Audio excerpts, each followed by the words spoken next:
like I was like, oh my god, that's totally me. And I couldn't really think of an instance when that happened, but then I just went in my bed, I was crying. We're live. There we are. Also, I don't have time to go get my ice cream. Nope. You had all of this time to get your ice cream. To be fair, I was being the fun police and going over the whole like interruptions and out of character storytelling and stuff. So I was keeping everyone here and making them all listen to me rant about that. So there's that. No, I'm a floating head. I'm sorry. No, it's fine. I don't need it now, but I will at break. I was gonna say you could get a break. Mm. Oh Well, dang. So how? Yeah, I saw 3 of you earlier today. Well, other than the bummer right before stream, it wasn't. It's fine. No, we're good. I did chores, but it's fine. I played Final Fantasy and ate a salad. Nice. Played some Elden Ring. Are you playing the new one, like the Ring, co-op? yeah. How is that? It's a lot of fun. It's a Souls roguelike game. It is extremely fast-paced. It uses the like dynamic of a circle closing in to force you into a specific area on the map to fight the main boss, but you can like clear camps and stuff throughout the map to build up your inventory and your stats and your level and stuff before you have to fight the boss. But that ring, it doesn't stop, man, and it moves real damn fast, and if you end up outside of it, you're as good as dead. So it's BR? Kind of, yeah. Huh. It is. I shouldn't say it's not what I expected, because I literally had zero expectations, but it has been a ton of fun so far, and it is every bit as freakishly difficult as a Souls game should be. Interesting. Nice. Malls, what did you watch? I watched Parasite.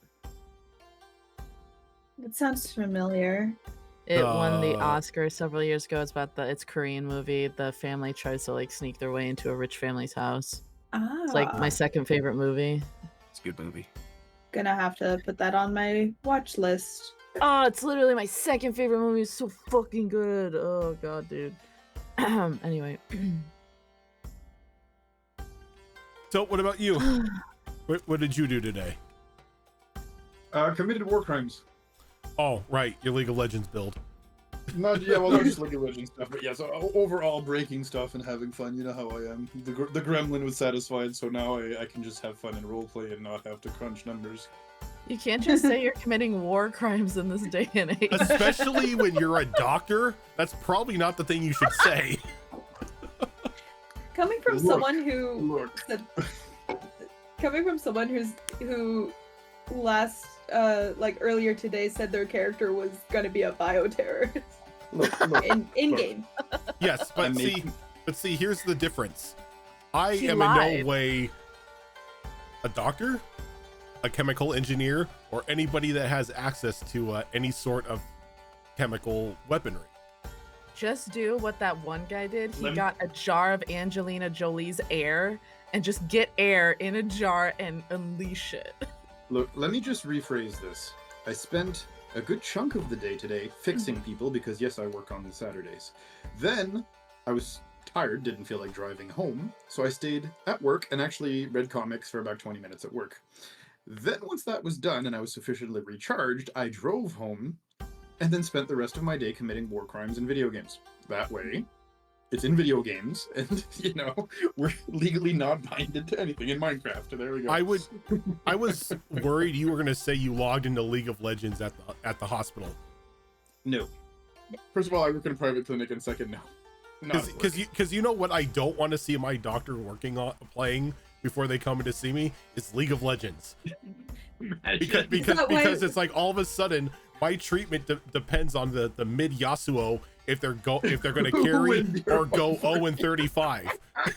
Is that Yo. why we have to be 15 minutes early, but the doctor's fine being 45 minutes late, Yep. and you've just been playing League of Yeah, Legends? they're finishing a game and they're like, God damn it, I gotta go to work, you fuckers, just kill the damn Nexus. And he comes in pissed off? Yeah, that's why. Can't end on a loss. No, you can't. No, that's loser talk. Can't end on a loss. Mm-mm. So, with that, yes, Yeah, until you win. welcome Go on inside. in everybody to our session 0 of our Daggerheart game of the City of Redemption. Spiffy is on their way and Zoro is wrapping some things up, but I think Zoro's got their headset on. So I know all of you have had time a little time maybe, to look at the rule book, get some ideas for your characters and whatnot, but I wanted to give you a bit of a insight into what you're going to be getting into.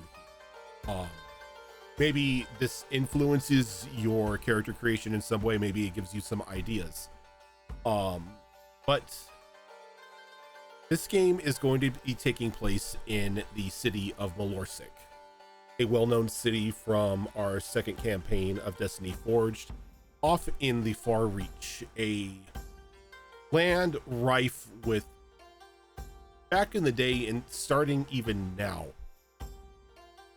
rife with magic, mythical creatures, and an influx of Fey influence.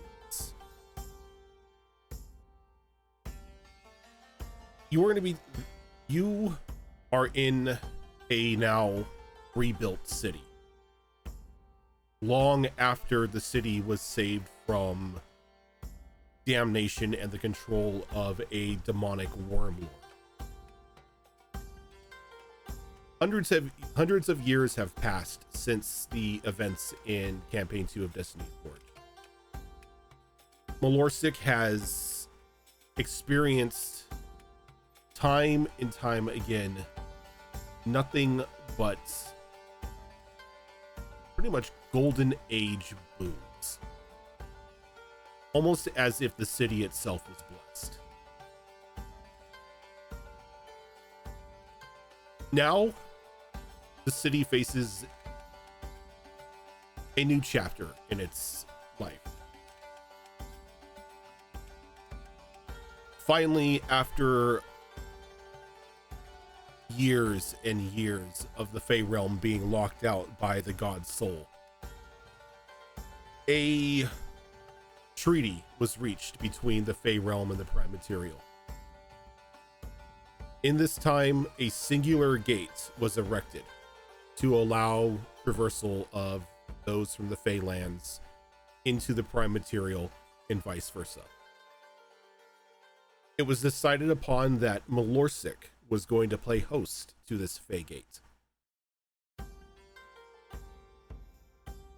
With playing host came a influx of new citizens, peoples from the Fey Realm who decided to call Mulorsik home, not travel farther beyond the lands of the far reach. This turned Mulorsik into even more of a melting pot, though holding true to their beliefs. The city of redemption never faltered and never descended into chaos.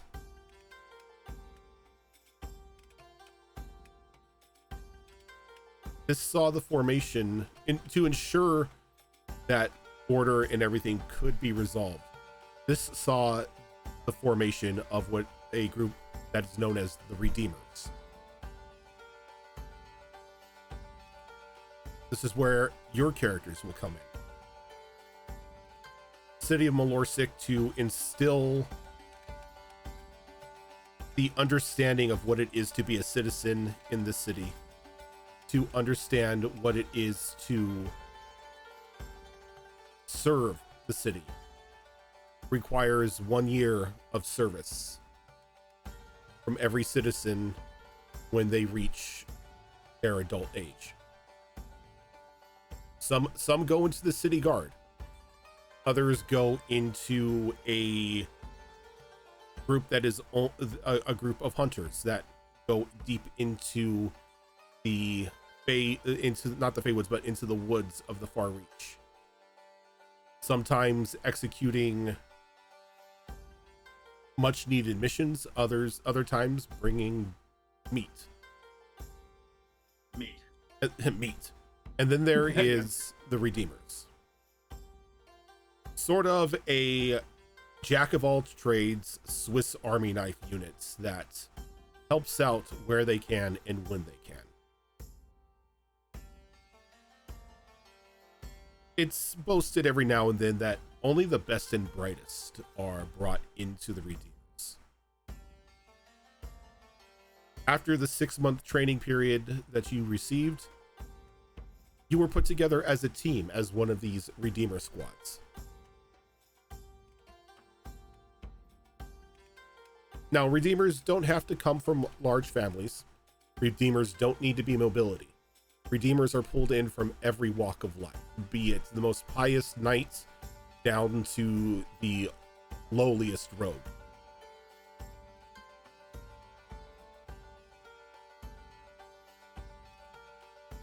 And I think with that, we can step into character creation.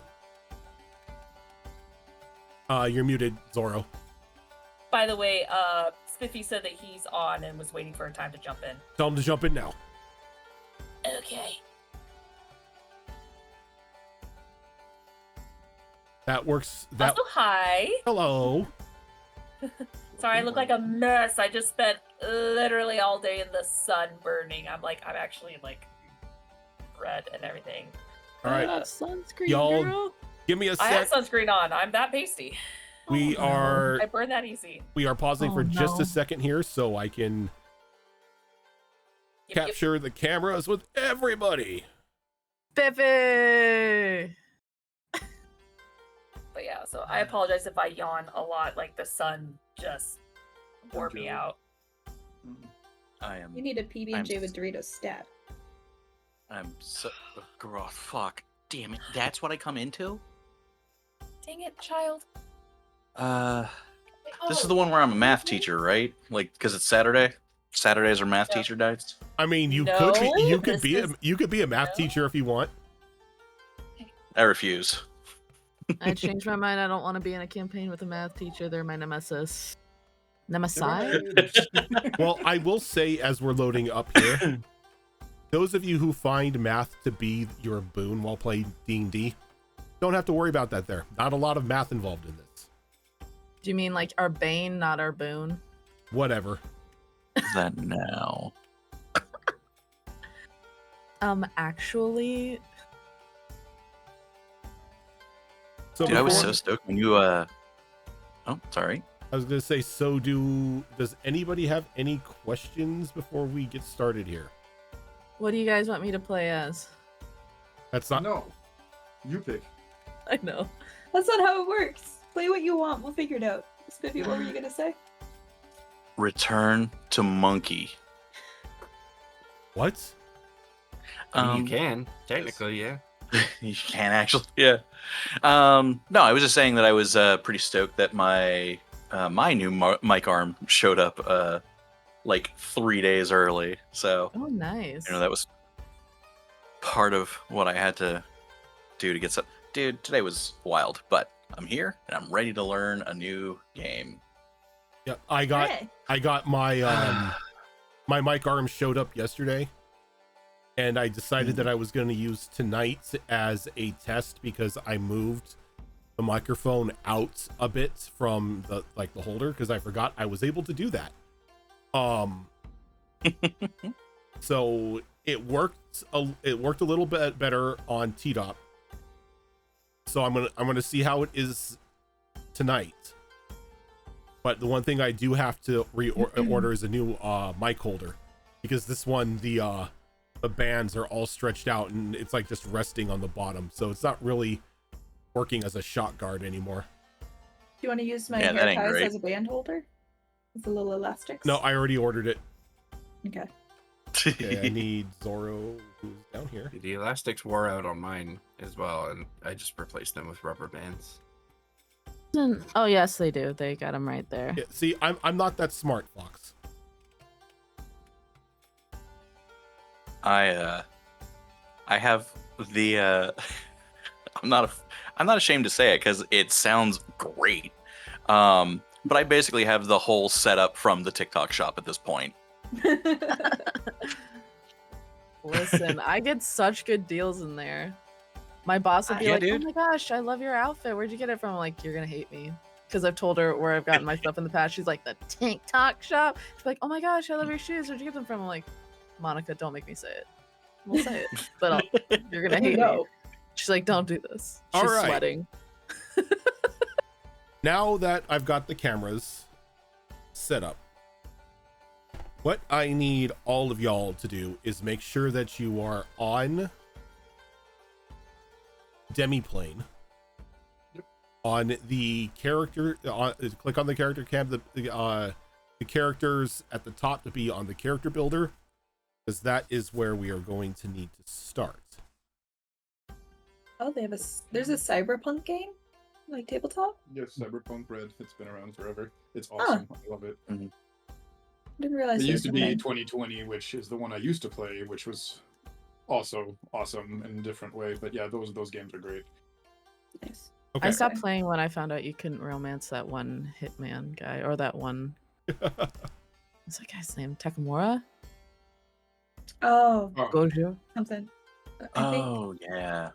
So Yeah, he's so handsome. things I'm sorry, are a little mixed up in the means of how you choose your characters in this one. First off, we are going to go with choosing your class. Pull the rule book up here quick. Yep. If you click on class on the character builder, it will bring you to just like a little drop down of all of the classes that are available, along with what decks they use.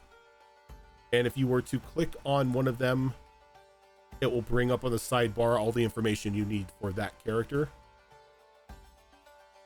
And then hitting select class will, of course, select your class.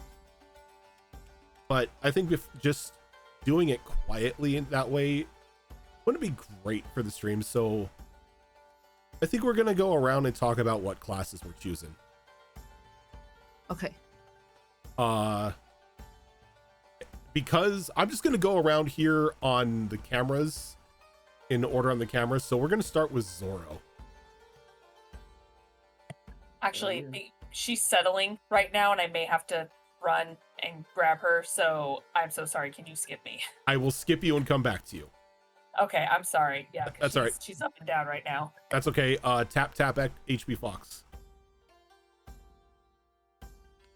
I was thinking of going with Warrior. Warrior, nice. Which is like one of only, I think, 2 classes that don't have a spellcasting trait, which is bogus, but that's okay. Yep, Warrior is pretty much, frontline hit with stick.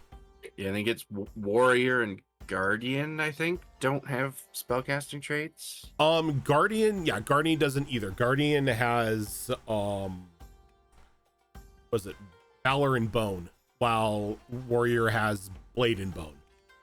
Yep. And I guess in this system, we choose our subclass immediately. You choose your subclass immediately. So I think I am probably going to be going with Call of the Slayer. Nice. Ooh, okay.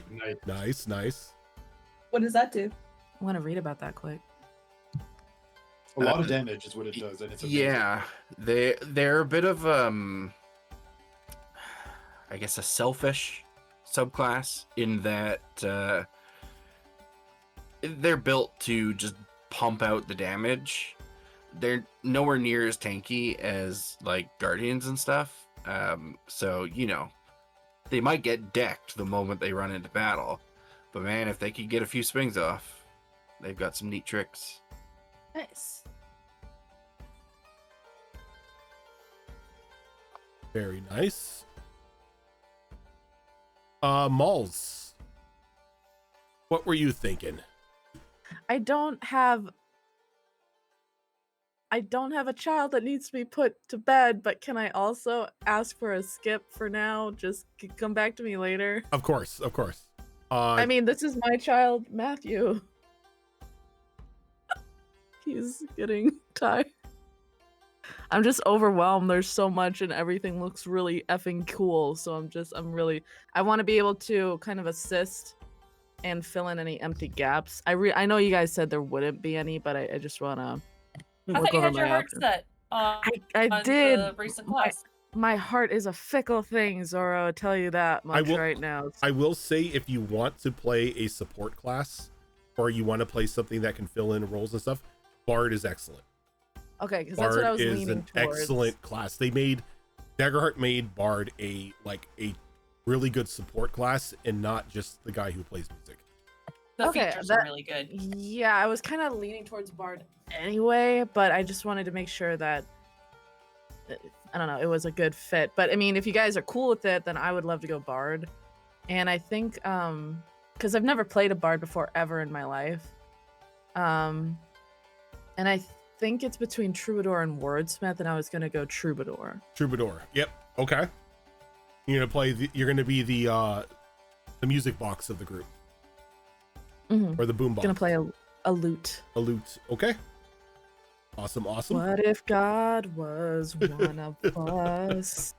Just a slob. Like one. Cool. Okay, I'm gonna do that then. Okay. Locking it in. Locking it in, Bard. Nice. Tilt. What do you got?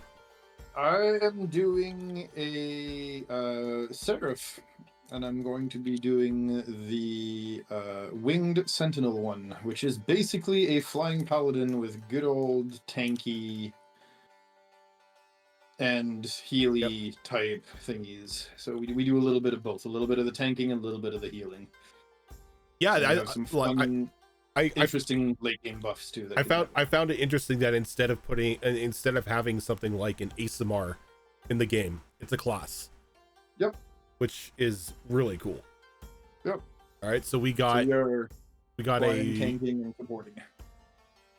You got the Winged Sentinel Seraph, nice. Cass. Okay, just checking that I was not muted. Thank you.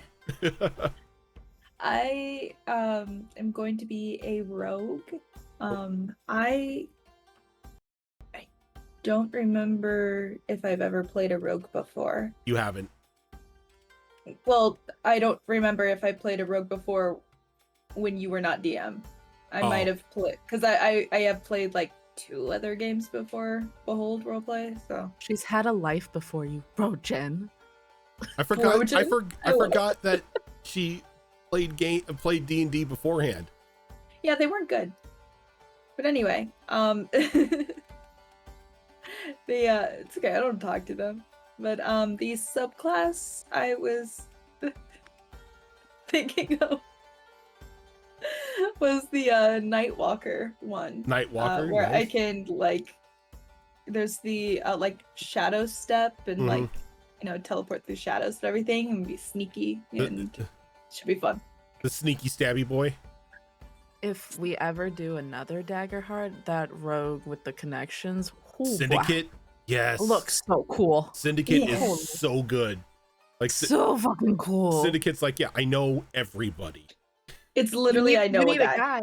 You need a guy. I know a guy. I got a guy. I got a guy. I got a guy. Don't worry about it. Okay, so with the rogue, Spiffy, what are you going? So I took a long, hard look at basically classes that this game is like way different about than in D&D. And I found the one that was the most different in that it sounds rad to play as opposed to just a grievous burden. I went Druid. Whoa, you and we're gonna have problems. 5th edition Druid is terrible. Come at me. I would come at you. Fifth edition druid is the best iteration of druid. I mean, That's I a kind of low agree bar. with Fox. Oh my lord. And what subclass you going? I'm going. Hang on. What was it called? Renewal. Oh no, please. Yes, the Warden of Renewal. Ah, so you're gonna be the Healy boy. I am going to be the Healy boy because I think it's going to be hilarious. Okay. And then Zoro, coming back to you. Yes. So I've been on the fence. Like, I'm not gonna lie, like, if it wasn't a playtest, the shit that you can do as a warlock looks fucking amazing. Yeah. Like, hands down would have been my first pick, but of course, since it is in playtest mode, it is off the table. So thought about it long and hard, and I think I might commit to Ranger Beastbound. Because Ranger looks like the beast. Finally, like, the animals level up with you and gain benefits. Like, they're not just this, you know, level 20, I do 1d6 claw damage, even though I'm a level 20 fucking massive beast. And I'm like, that's it? Yeah, the current So, Ranger I'm excited. in 5th edition is terrible. So yeah, so I wanted to try that out because it finally, because I do love the concept of Ranger classes. It's just, especially with an animal companion. So this actually looks really nice. Have and you intriguing, decided on the animal that you're gonna run with? I have. So, a little bit of backstory. I thought it'd be really cool to have some sort of like elk or deer-like creature. And I was Okay. like, oh man, I want something that looks very Fey. So I started looking up inspiration from Princess Mononoke. Okay. And I was like, and so I saw some pictures of a deer that actually existed. It wasn't a deer, that was an elk. It was called an Irish elk. And I was like, holy, this massive, like, fantasy looking horns, gorgeous. It's as big as a moose. They're extinct. They extinct like 11,000 years ago, so they're obviously they don't exist. But they are gorgeous, and they just give me that Fey kind of feel to them, and they're as big as a moose.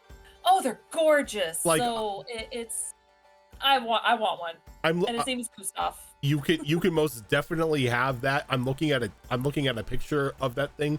That thing is a freaking tank. Oh my god, it just, because again, it's built like a moose, it's tall as one, like people have like, they found skeletons and people are standing next to them and they tower over it, and the antlers are just something out of a fantasy. They're just like big and thick like a moose, but they go way longer and have a lot more of the kind of like the branched out antlers. Oh, it just screams Fey. So I am all over that. So Irish elk. I don't know if we want to get into it, but I had to pick what it can do. I think I got to pick 2 things, and I'm like, well, it's an elk. So I looked up some inspiration from just D&D, like what deer and other things can do. And there was like a hoof attack and ramming. So using the horns to like ram as far as like attack abilities go. So those were the 2 I chose because you have to like manually input them. Yep. So yeah, so if that's okay with you, it was more of just like a kick hoof attack and then a ram attack. I just like looking at the antlers on those things. It looks like you're gonna be like that it's not a ram attack. He's running them over with like a backhoe. So, you know, like the what's it? I don't even know what the trucks are called for construction. They're the same thing they use for like snow plows, where it's just that big, huge like half shovel. That's what I feel with this thing. It's just this big ass fucking half shovel just coming in. You could string a hammock between its antlers. You could. You really could. You could. And with how big my character is hang gonna out in the be, antlers. easily, because I'm gonna have a small character, so this is gonna be perfect. Speaking I'm gonna of so your tiny. characters, once you've locked your class in, make sure to hit select class and then select the what do you call it? Select the subclass. And next you're going to be getting into choosing your ancestry. And choosing your ancestry, this is This is going to be like your identifier for your character, like what species they hail, or like what species they are, what place in the world they hail from, everything like that. So once again, we're going to go around the table. And I think we're going to go reverse this time, and we're going to start with Spiffy. Really quick, don't mean to interrupt, but I don't know if you need to know this now or later. Do you have to make up traits for your animal, something that like makes sense of like how you use the animal? It basically gives you the freedom to pick whatever you want. So I don't know if you want to know what those traits are that I picked, or just tell you later. Just tell me later. That's good. Okay. Yeah. Okay. I just now remembered it, so I was like, oh crap. So okay, cool. Yeah, because I forgot you had to fill out a companion sheet. I did. Yeah. Okay, perfect. Yep. Spiffy, what are we looking at for ancestry here? So, remember earlier when I said that, playing the healer was going to be hilarious given my chosen heritage. I'm a clank. Good old. Okay, so for those who don't know, clanks are the Daggerheart equivalent of Warforged. He's the heal bot. Quite Roll it. literally the heal bot. Right. You're Baymax. Hello. And so as a clank, the two abilities you get from choosing this ancestry is purposeful design, which will allow you to decide who made you and for what purpose. At character creation, you choose one of your experiences, which we'll get to in a moment, that best aligns with this purpose, and you gain a permanent +1 to that experience. You also have efficient. When you take a short rest, you can choose a long rest move instead of a short rest move. Resting in this game, instead of just like, oh, you get everything back or you recover a health dice, there are what are called moves that will allow you to recover HP, heal stress, and depending on your long and short rests, it varies in strength. Clanks are allowed to take a long rest move instead of a short rest one, which I think is really cool.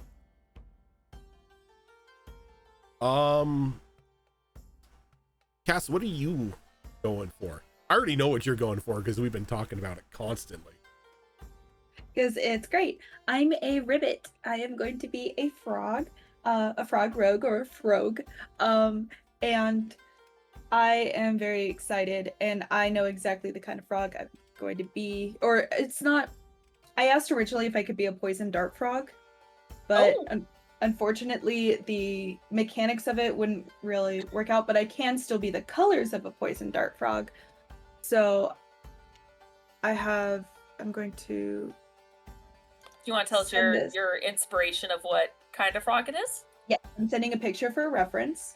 Oh, okay. It is Renitomea. Pretty.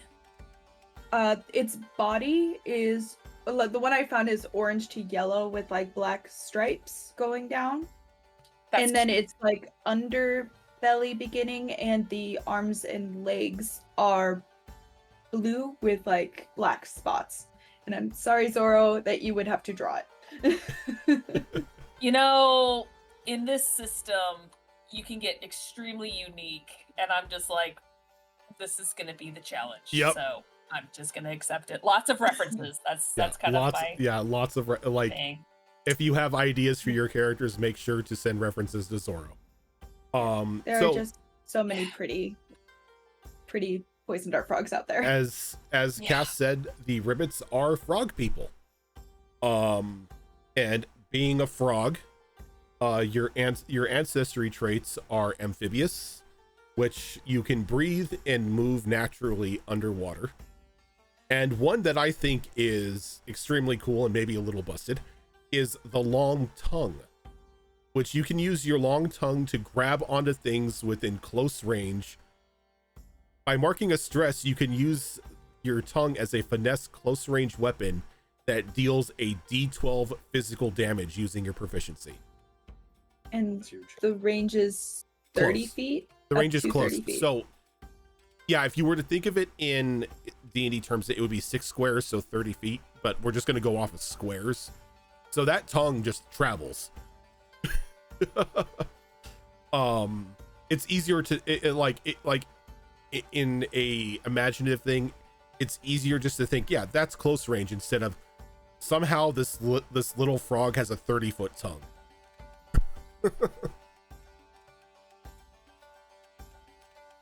All right, so we got a clank, a ribbit, tilt. What monstrosity have you made for us today? Oh boy, here we go. Time to have some fun. We are mixed ancestry, actually. We are not a pure raced ancestry. I will give you all the in-character justifications and everything for it later, but long story short, we have crossed a Furbolg with a Infernus. And so, long story short, if you want me to give you a bit of an idea to visualize it, think of a Minotaur, right?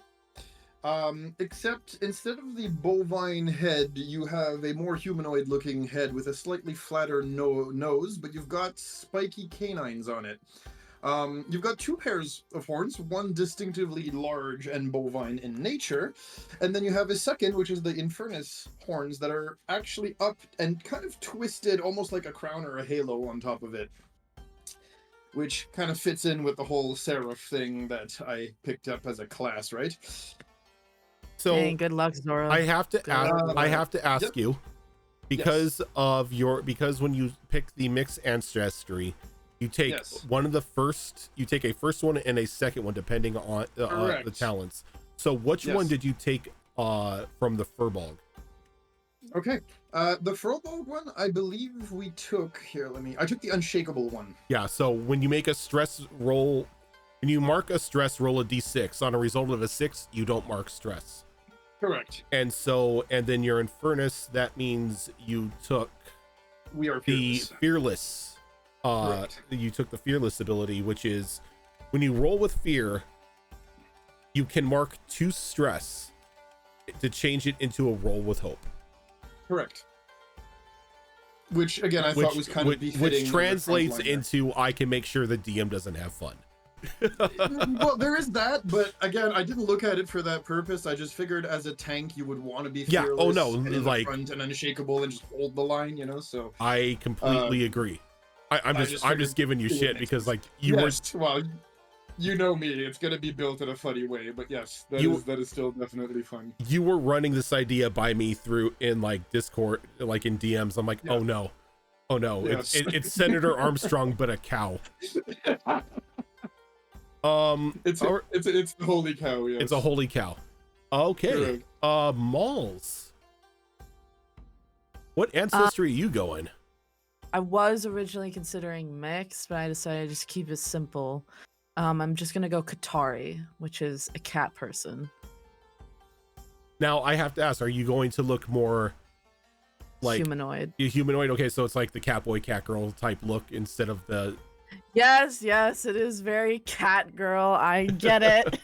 The memes will be made. Let it out now, because I tell you what, session 1, I'm drawing the line. I didn't know if you were going to go with that or if you were going to look more as a bipedal feline. Nah, that always kind of freaked me out just a little bit. So I'm just like, Katari sounds cool. I've never played an animal character before. Might as well go now. And I love cats. And if I'm allowed to share my inspiration photo, I don't know if you guys have ever seen a cinnamon cat before, but they're kind of this really warm brown color for ears and just a tail, and then also very green eyes, but Katari eyes have those cat slits in them. So I wanted just essentially that, while the rest looks very humanoid. Trying to keep it semi-simple. Right on. And as a Katari, you've got the ancestral traits of feline instincts. When you make an agility roll, you can spend 2 hope die to re-roll your hope die. Or you can spend 2 hope to re-roll your hope die. And then you've got retracting claws. You make an agility roll to scratch a target within melee range. On a success, they become temporarily vulnerable, which is really good, seeing as how like vulnerable puts it into a state to attacks are more effective against the target. Yes. However, I accidentally chose mixed ancestry on the site, and now I don't know how to unclick it. You should be able to. You just unselect I got it, I So got when it. where it says Yeah. select, you unselect it. Oh, okay, cool. Perfect. I was like, wait. Wait a But yeah, second. No. Okay. Yeah. Just Katari is good. All right. And that brings us to Fox. I don't think I have heard anything about your character.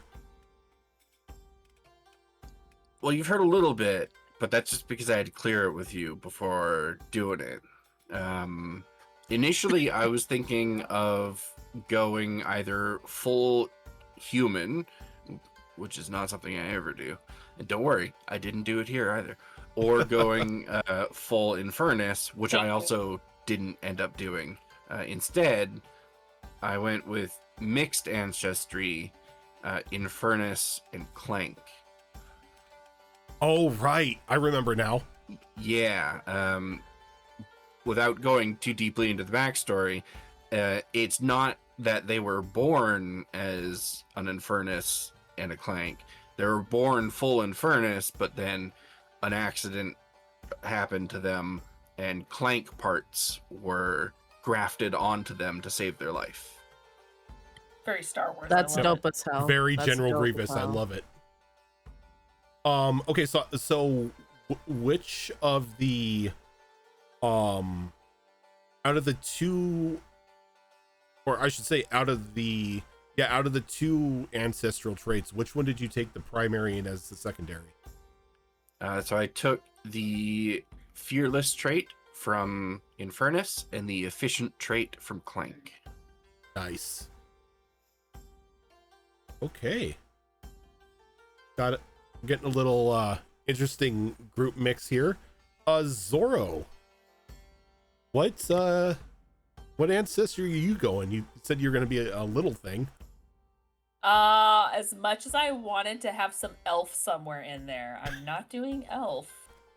Who are you I and know. what? Who are you and what did you do with Zorro? Yeah, where's my wife? I saw fairy and was like, fuck yes. But I also saw the fungirls and I had a really interesting idea.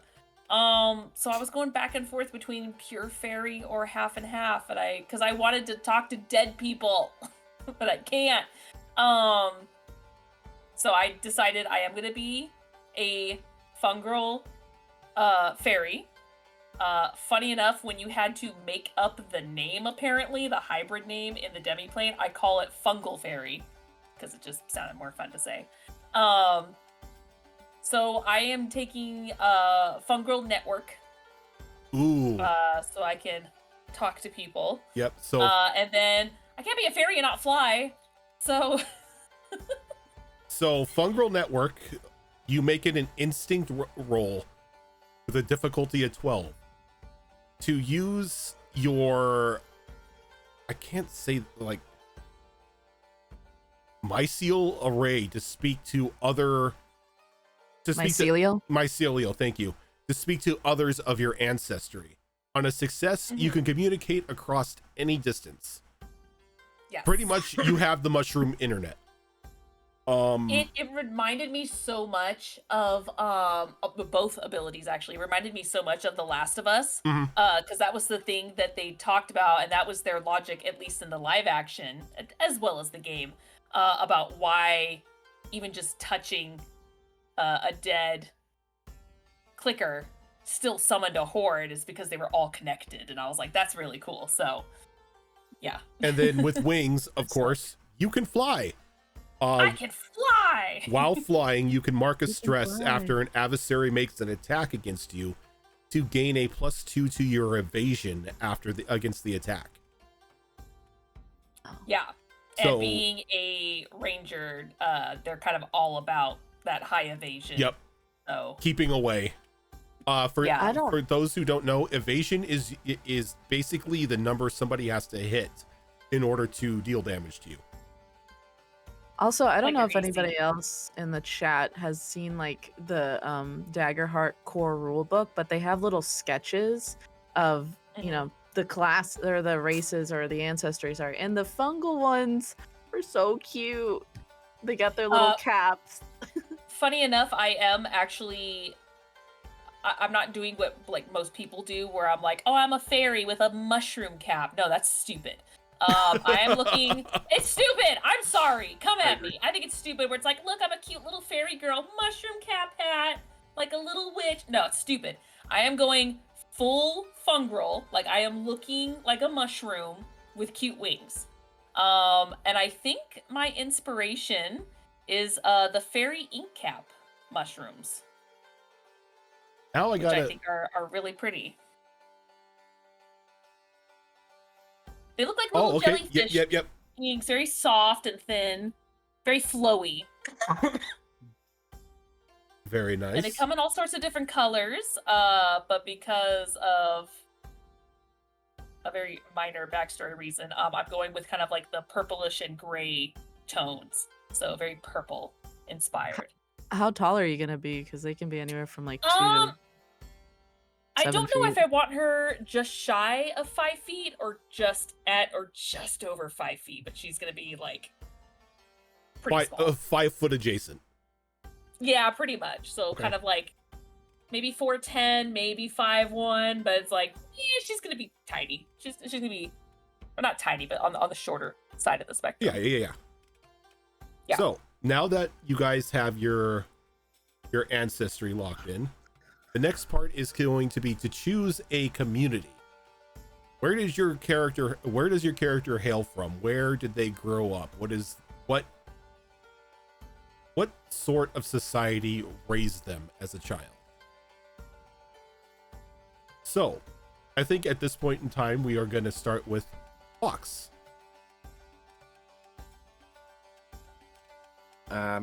I am going to be going with Slyborn for reasons that tie into backstory and also the whole like Clank hybrid thing and some other tidbits that are associated with that I don't want to reveal quite yet. Of course. So, Slyborn is being a part of a Slyborn community means you come from a group that operates outside the law, including all manner of criminals, grifters, and con artists. You get the community ability of Scoundrel, where you have advantage on rolls to negotiate with criminals, detect lies, or find a safe place to hide.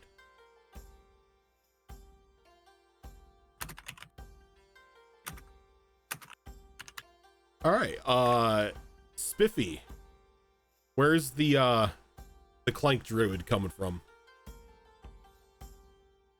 I mean, this one's probably pretty obvious, but I am Wildborn. Of course. So, Wildborn, being a part of the Wildborn community means you've lived deep in the forest. You gain the Lightfoot ability. Your movement is naturally silent. You have advantage on rolls to move without being heard. Again, really funny. Just a robot being able to move silently is hilarious. You're just made out of aluminum. Clearly, it's one of the lightest metals. You're just blow you. Just Good rubber bushings. There we go. Alrighty. Tilt. Where's the holy cow coming from? So, not to go too far into the details of the story, because he has a nice long, at least 3-4 pages long backstory that I'll send your way when, you're ready for it. But, long story short, he is Seaborn. Seaborn. Interesting. Yes, sir. So, being a part of a Seaborn community means you lived on or near a large body of water. Correct. You gain the ability Know the Tide, which you can sense the ebb and flow of life. When you roll with fear, place a token on this card. You can hold a number of tokens equal to your level. Before you make an action roll, You can spend any number of these tokens to gain a +1 bonus to the roll for each token spent. At the end of each session, clear all unspent tokens. Kind of So like makes you like a basically- legendary magic creature.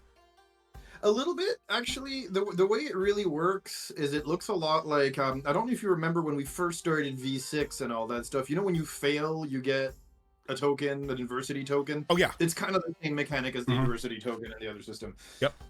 If you want to simplify it, and it's it's basically, again, for me, it fits with the whole feeling the ebb and flow of life. Felt like it fit with the whole cleric vibe, right? Cleric/paladin vibe. Yep. Sea cow. But no, actually not ocean. I was thinking like large body of water, like a very big and wide river, maybe going through a plain type situation. Gotcha. Because cow, bison, you know, they live in the plains, usually near large bodies of water. So I felt that, you know, for that part at least of his ancestry, for the cow part of his ancestry, the firbolg part of his ancestry, I felt that might be more appropriate, if that makes sense. And Yeah, the whole for sure. So like, and the whole Infernus part after I'll explain to you when we have Yeah. a minute, because that's the surprise part of the character. But there is like there are definite like large, there is a definite like large river or body of water located inside the forest, in the far reach. So your Perfect. your boy can hail from there. Perfect. I'll ask you details about that area when we Yep. have a minute, just because it'll allow me to fine tune his backstory to make sure it fits in lore. Because I didn't do Destiny Forge 2, unfortunately, but hopefully that'll help build it a little bit. Yeah. Zorro, where are we going with you for your communities? So, I'm undecided. I'm kind of still working out backstory, but I have it down to 2. Wildborn was one of them, or Wonderborn. I just don't know yet. I kind of need to flesh out more of the backstory before I can narrow it down. But it's either Wildborn or Wonderborn. Okay. So because we did cover Wildborn, what Wanderborn is, you were a part of a nomadic community, meaning you lived as a nomad, forging a permanent home, or not, foregoing a permanent home and experiencing a wide variety of cultures. This gives you the nomadic pack ability, which you add a nomadic pack to your inventory. Once per session, you can spend a hope to reach into this pack and pull out a mundane item that is useful to your situation. Work out with the GM to figure out what item you can take out.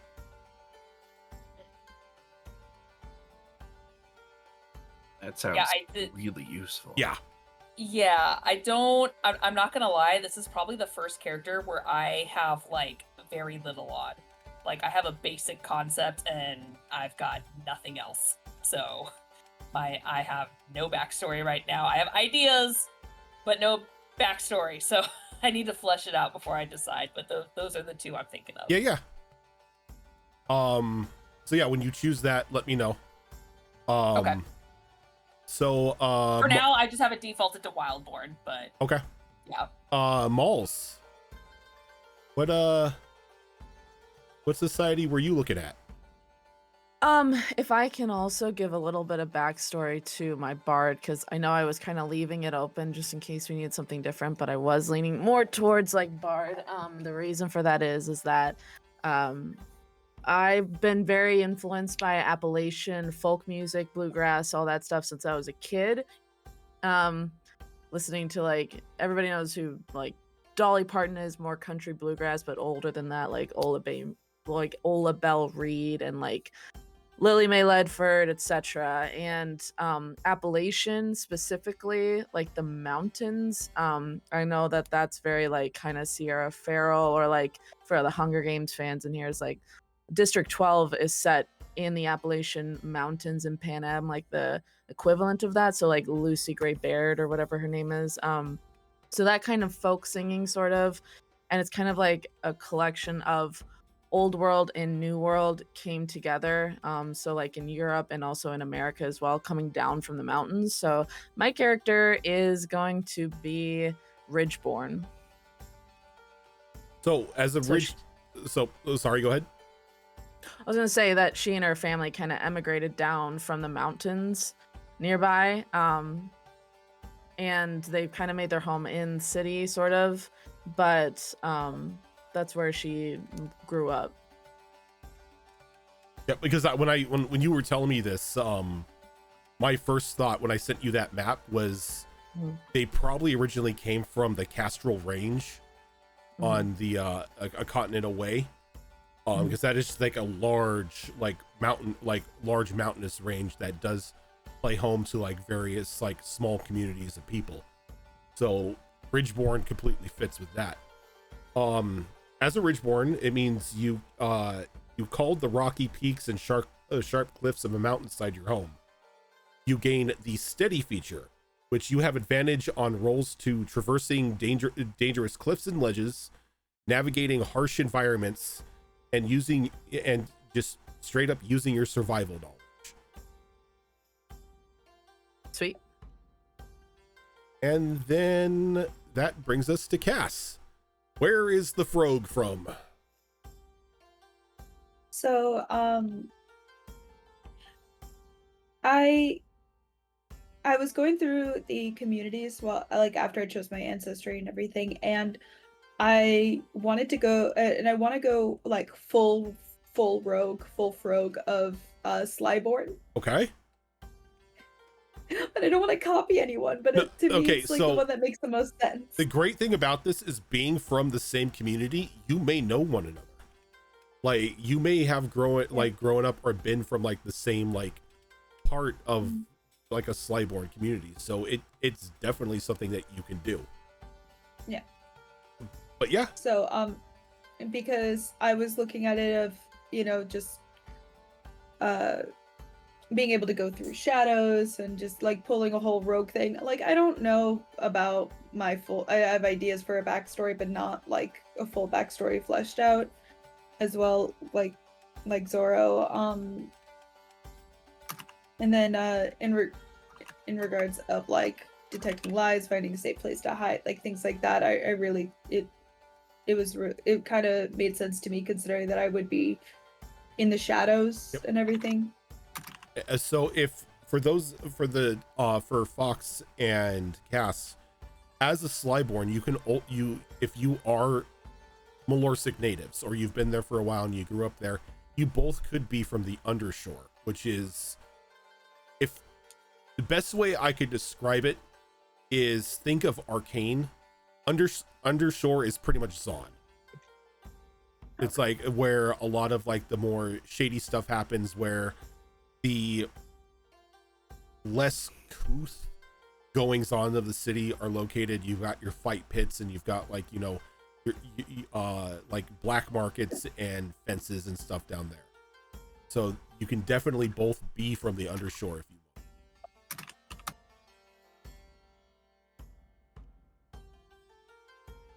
want. All right, so I think I didn't miss anybody. I'm not a horrible person, am I? No, I think you covered everyone. I mean, one doesn't preclude the other. You're terrible. True. Come on, man. That's fair. All right, so now we go down into experiences. Experiences are things that define your character, give your character a little bonus in situations that they are able to call back on their ancestry, call back on their experiences in life. When you click on the experiences tab in the builder, you're going to see a couple things. You're going to see choose your description, answered background questions, and then you see choose your experience. You're going to want to click on choose your experience. Your background, your description, and everything, that's up to you. The way that you're going to do this is every character starts off with 2 experiences at character creation, which is a +2 modifier to each of them. There's no set list of experiences to choose from. there are a couple in the book. There are a couple suggestions in the book of how to like create an experience. But instead of just being, I have proficiency in thieves tools or anything that like you would have in D&D, you find a word or phrase that embodies something distinctive about your character. It might not be I'm proficient with, blacksmithing tools. I'm proficient with whatever. It's like I'm the like metalworks, like as opposed to yeah, something else. metalworks would like, or you could just say blacksmith or son of a blacksmith or whatever, just to like, and anything that would technically fall into that experience while you're in the game, while you're rolling, you would add a +2 to it. There's no range as to what these experiences can be. So let's see. Okay, so as an example, talented or focused are too broad, as they could be applied to almost every situation that you come across. Instead, you might use swashbuckler or magic studies. Additionally, your character's experiences can't give them spells or specific game abilities. For example, take flight or one-hit kill are too mechanically oriented, but you may consider pilot or assassin instead.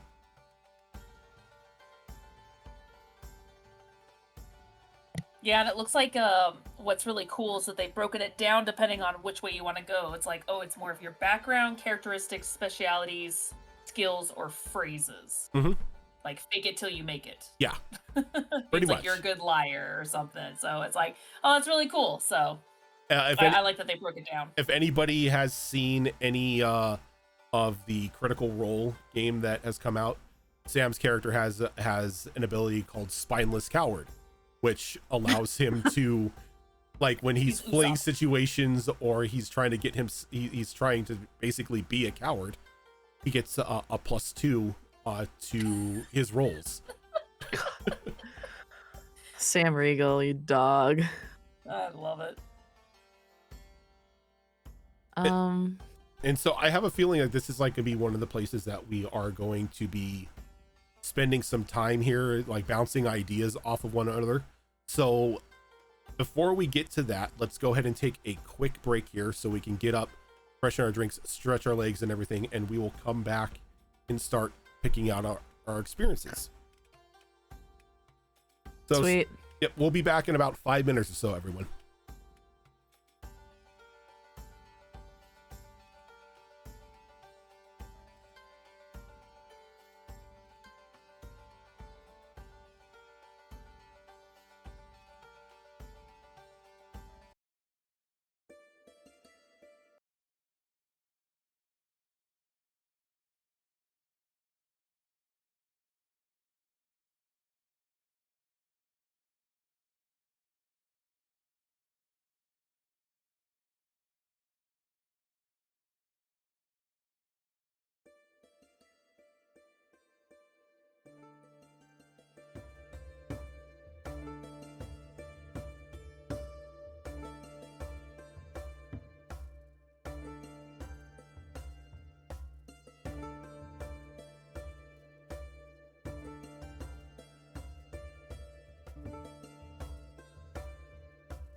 Watch that show. Okay. Don't ask questions We're that you're back. not ready for. We're back. Man, I'm very excited to play this character. Very, very much. We were kind of explaining a little bit of like our inspirations and stuff for our characters, so this is gonna be fun. Cass was giving me a rundown of like ideas for their character my on ideas. break too. And now I'm super excited. And Yay! I'm glad. a new word has been invented. The Frothia. Frog? The what? The Frothia. Frog Mafia. Frothia? Oh my god. Bye, everybody. Get out. I love it. I still love the idea of her being able to sneak attack with the tongue from like 30 feet away. Right? I'm sorry, 6 squares away. Look, if Pascal from Tangled can do it. Yeah, exactly. We were talking about it, how like if I roll really well and someone's just standing there, could I theoretically use my tongue to wrap around someone and hop and kind of swing around and Just tie them up with your bullshit. tie them Now up don't with your get tongue. crazy. Okay. So Or at least throw someone with Oh it. my god, are you gonna be Greninja from Pokemon? Just have the tongue wrapped around like a big old scarf. that's gotta be so Gross. it's gotta be so uncomfortable, and that thing has to dry out so much. Yeah. No, I have no organs. It just rolls back up and goes down my throat into my It's like stomach. a fruit roll up. Right. Bro. So yeah, so now that we're back, Better than ever. we're gonna go ahead and we're gonna go through and choose our experiences here. Oh, this is bad. So the way I'm gonna do it here, show like raise your hand if you have like an idea for an experience for your character. Smalls, I saw your hand first. But I don't know. I don't know if I'm ready to like. Commit. Don't talk to me yet. I mean, like, come back to me. I mean, Okay, you can talk okay. to me, but don't. Say, like, you could All right. change your mind, and it's just ideas, not necessarily like So have to do the thing. then we'll go to Cass because Cass raised their hand too. So Because I'm very lucky and have a DM at home. we have a So DM she's at home. sleeping DM with at the home. DM. Oh my. Wait a minute. You guys are together? That's what my nephew said. Or technically his nephew said. Oh my He was god. like, "Wait, he's your boyfriend?" I'm like, "Yeah." And he was like, "Oh my god." He's like 7. He was like, "Are you in Oh. love?" And I was like, "Yeah." Aww. And he was like, You're like, eh. So all of So the, sad. like all of the time they just thought Cass was somebody who lived here. like, No, it's funny. Like for our No. 4-year anniversary, Dan was like, "This has been really great 4 years. I will allow us to continue to see each other." I'm like, Wow. let's fucking go. Let's fucking go. Wow. Like mint. because- So yeah. Cass, So, what experiences you doing here? You don't have to drop 2 of so- them, you can just drop 1. One of the experiences, because the other one's kind of a surprise. I like the idea of It still needs to be people not know. Yeah. no, everybody's like we're announcing them here, so it can't be a surprise. Well, then you said then why did you say I could drop one of them when you knew that I had Because 2? like you don't have to drop both at the same time. We can come back Oh just in case you change your mind on the second one. no, Okay. I'm locked in. Okay, so what are the 2 that 'cause you're it's- locked in on? Because it's funny with my new background. I had ideas and talked with him about it. The first experience is con artist. Makes 'cause- sense. Yeah, it makes sense. And then the because the way my backstory, it was kind of like that was how my character was raised as, in a way. Second one is habitual liar, where like you can't tell if they're telling the truth or not. You just Right. kind of have to, yeah, because they're just, Shady they just- AF. yeah. So So on your sheet here, Cass, where it says enter experience, you're going to type in con artist and then habitual liar, and both of those are going to get a +2 when you are able to use those experiences in the game. Great. Anyone else have it doesn't even have to be like something you're locked in on. It's something you can ask about if it's like something that could work. Okay, I saw Tilt raise their hand and put it down and raise their hand. So, Tilt, what you got? I got 2. I got one that's called Fisherman. Okay. When we were living near that big body of water before we, got we had to leave for reasons X, our initial place of birth, I guess you want to call it that. We used to help our parent with fishing. Okay. Yeah, fisherman works, identifying types of fish, the flow of like the river and everything like that. Yeah. Boat, stuff like that. Yeah. Okay. And what is your other? Well, the other I'm gonna be a little bit vague about it because it is story dependent. But cultist. Cultist? Mm-hmm.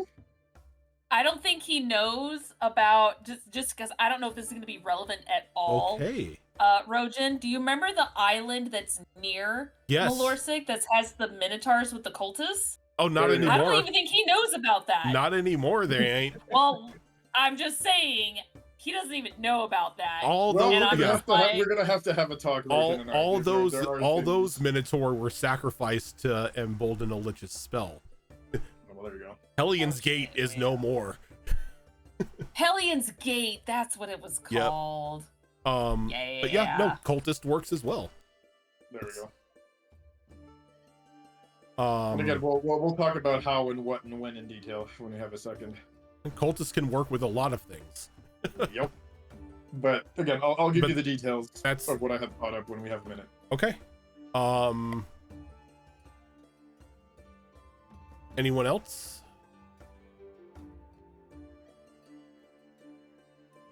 Sadly, no. I've got no backstory, so I have no freaking clue what this character is gonna be. I don't know if I'm gonna do something as cliche as like one of the examples on here is like Animal Whisperer, but I'm like, no, I don't think I want them super nature based. I have no idea. What about because you said you wanted to talk to dead people and everything, and that was in regards of your mushroom stuff. Maybe you could do something I can't do in that, regards though. of. I'm saying maybe you could do something in regards of decomposition or possible not necromancy, but maybe something similar to something like that. Dead people just call it decay. Dead people tea. I don't know. I mean, just looking from the examples to see if anything jumps at me for inspiration. If I decide to go Wonderborn, Scavenger is pretty broad, where it's like, okay, yeah, so I just find things and keep them, which makes sense for the ability for it. I don't know. I really got nothing. I'm actually kicking myself because, like I said off screen, this is the first character where I literally have nothing, and I'm so mad at myself. I don't have anything. I just have my animal. I don't even know my character's personality. I have no idea. So, well, you got 2 weeks to develop that. I do. So, yeah, but I had almost 2 weeks to get this far, and I'm like, oh my god, nothing is coming. So I want to have one skill that may be somewhat related to her, maybe communicating in a weird, funny way, kind of like Sven from Frozen, but she communicates with her elk kind of thing. I mean, in that case, it could be something like Animal Whisperer or Animal Trainer. Yeah. But I don't want her to be all animals, though. I want her only to do a couple things. do you want to do it where like she can only speak to her Sven, or can she speak to other animals instead? Like it could be one thing of like you just have a specific bond with your animal, and you just don't speak to any other animals. I think that would be pretty funny. It's just called Elk Whisperer. I mean, That's what I'm gonna call it. you could Elk call Whisperer. it like something like familial bond or something, to where that's true. like you have like a I can bond with understand that its elk. emotions. Like, yeah, you two Yeah. can like read off each other. You've been together for so long. He knows what you're thinking. You know what he's thinking. It's just like Yeah. you two go hand in hand. Because as I'm kind of playing it a little off of the Fungirl like lore, where they're kind of in tuned with emotions, and reaching out for like it's like sensing feelings and everything. So I don't know, like her kind of having this You could. connection was one idea. Sorry to interrupt. One of them, because you No, said go for like it. with the reading emotions and everything, you could do. I don't want to say lie detector, but like you can do Like something where it's insightful? like insightful in regards of like Oh, that's good. being able to idea. do a good read on people as well. Yeah, that's Yeah. actually a good idea. Yeah, you do insightful, and then you can like you can like get the feeling of like not only what the elk is looking at or feeling, you like what people are too. Like, Yeah. I can't call it bullshit radar. I mean, you could. No, but like insightful. Yeah, I know. No, Please insightful works because don't it's like all curse. emotions, not just like if you're lying. It's like can I sense how they're feeling? Are they upset? Are they hiding something? Are they very emotional? Are they irrational? Like I kind of like that. So I think I'm gonna go with that. Okay. I'm gonna go with insightful. Thanks, right. Cass. Oh, that's a good one. So I don't know. I'll still lull the second one, but I think Okay. that's a good start. I'll go with insightful. Okay. That's really good. Malls, what do you got? I don't know if you guys have ever seen Pearl, which is one of my favorite slasher movies.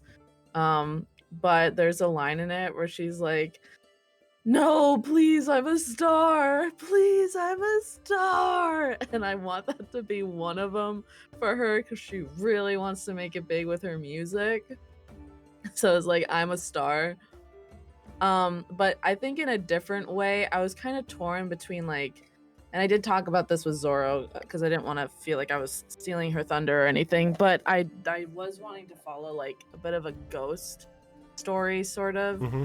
So like I was torn between like Ghost Whisperer or like something like a Happy Medium for like a clever name for it because she's a very cheerful person, but she can talk to ghosts. And I she like kind it. of, yeah. In addition to like, I don't know, her music as well, she has a bit of a side gig, like almost like putting ghosts to rest or like investigating ghost stuff within the city or like, I don't know. I just something like that. Okay, I like that. I didn't want to interrupt, but I came up with an alliteration name for it: a spectral speaker. I did see that. I was gonna I go know, with the it's more fine. cliche Ghost Whisperer, but Yeah, ghost. I know.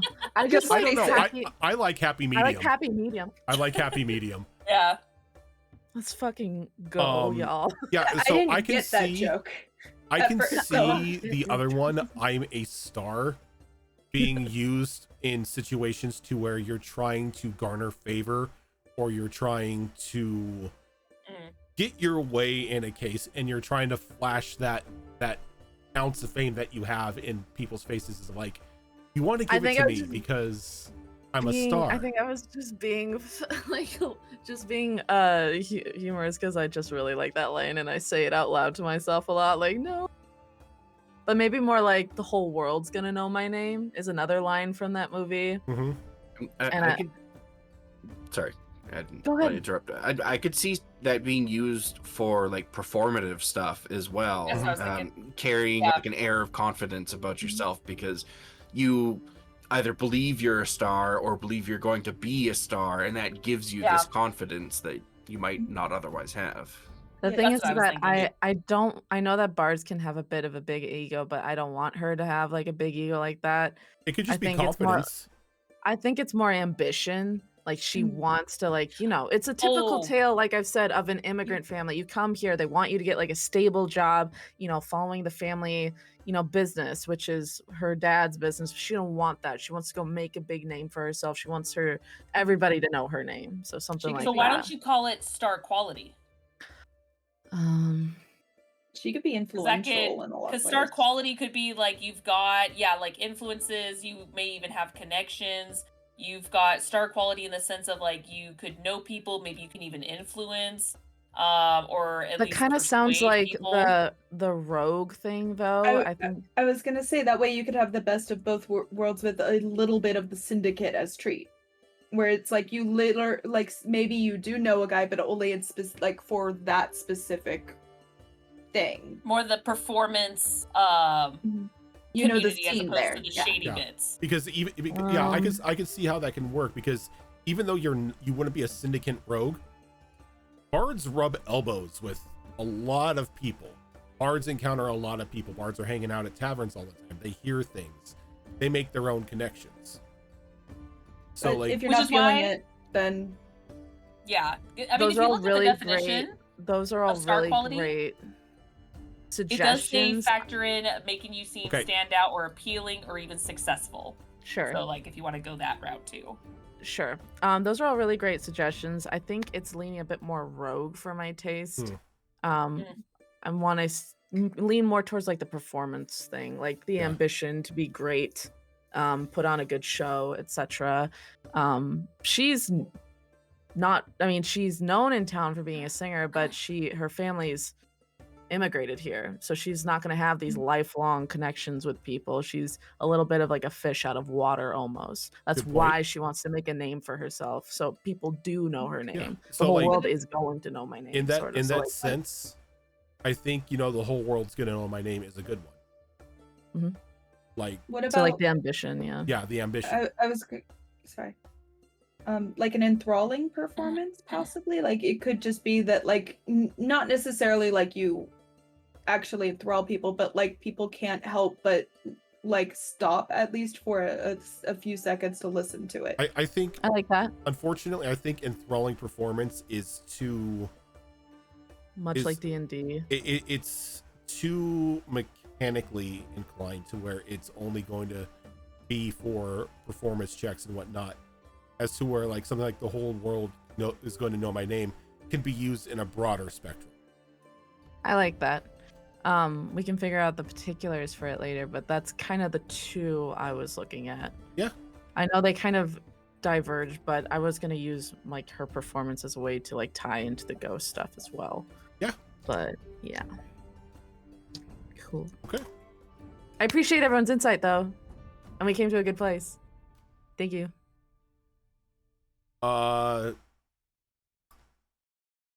Anyone else got anything?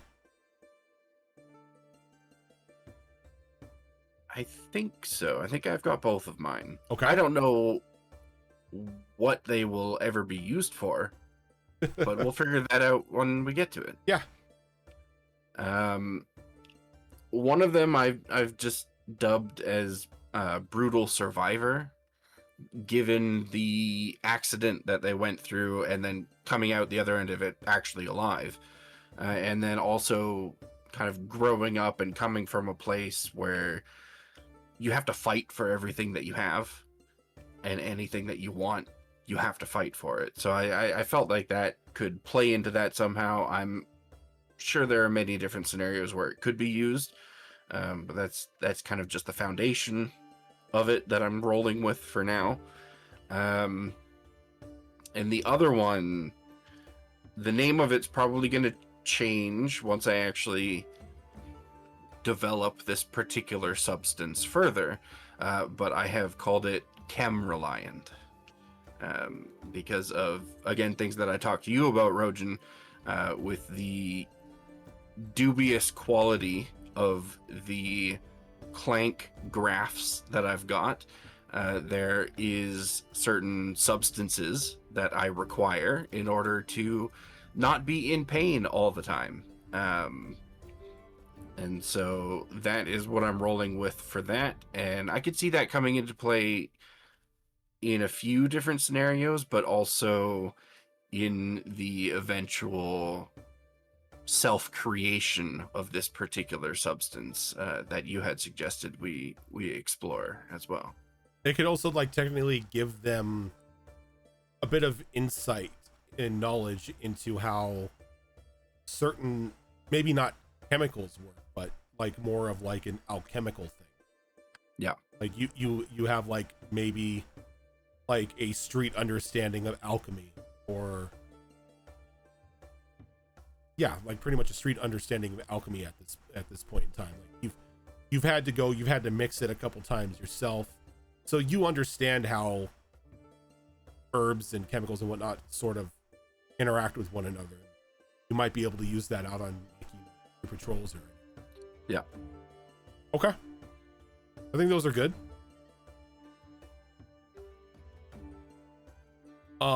Spiffy, you got yours? I have one so far. Okay.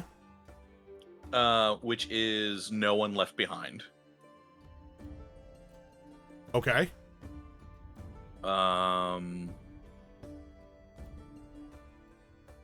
having some difficulties with the second one. So with talk me through No One Left Behind. What are you thinking on that in that case in regards to like the character experience? My thought is that because of like the kind of what the book says about clanks and like how and their like longevity and things like that. Essentially what his whole thing was is that eventually like people would have left the grove to do like a pilgrimage or like a missions of mercy or things like that, but then over the years like fewer and fewer came back, to the point where at one point he realized he was the only one left, and he knows how lonely that is, how diminishing that feels, how it makes him feel not important, and he doesn't wish that on anybody else. Okay. Yeah, that works.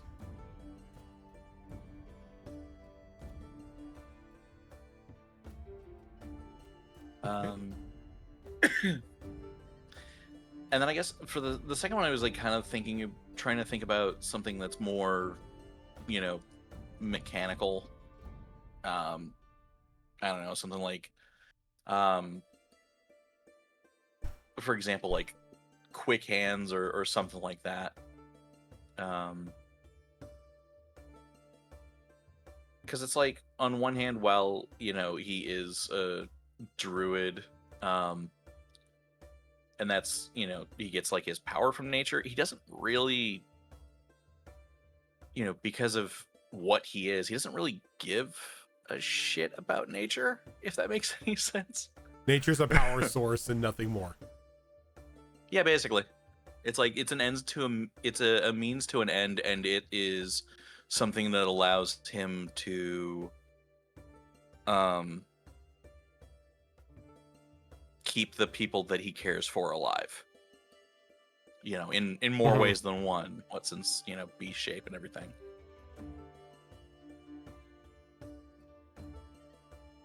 Oh my god, when you beast shape, are you just gonna be like a Zoid? And just turn into like a Robo Wolf and like a Robo Dino? Oh my god. That sounds rad as shit. Yes. That's how he beast shapes. He just transforms like a freaking Zoid into. I love it. It's the Velocipaster. We got him, boys. No, get the fuck out. The Velocipaster and the Holy Cow. Let's go. Get out.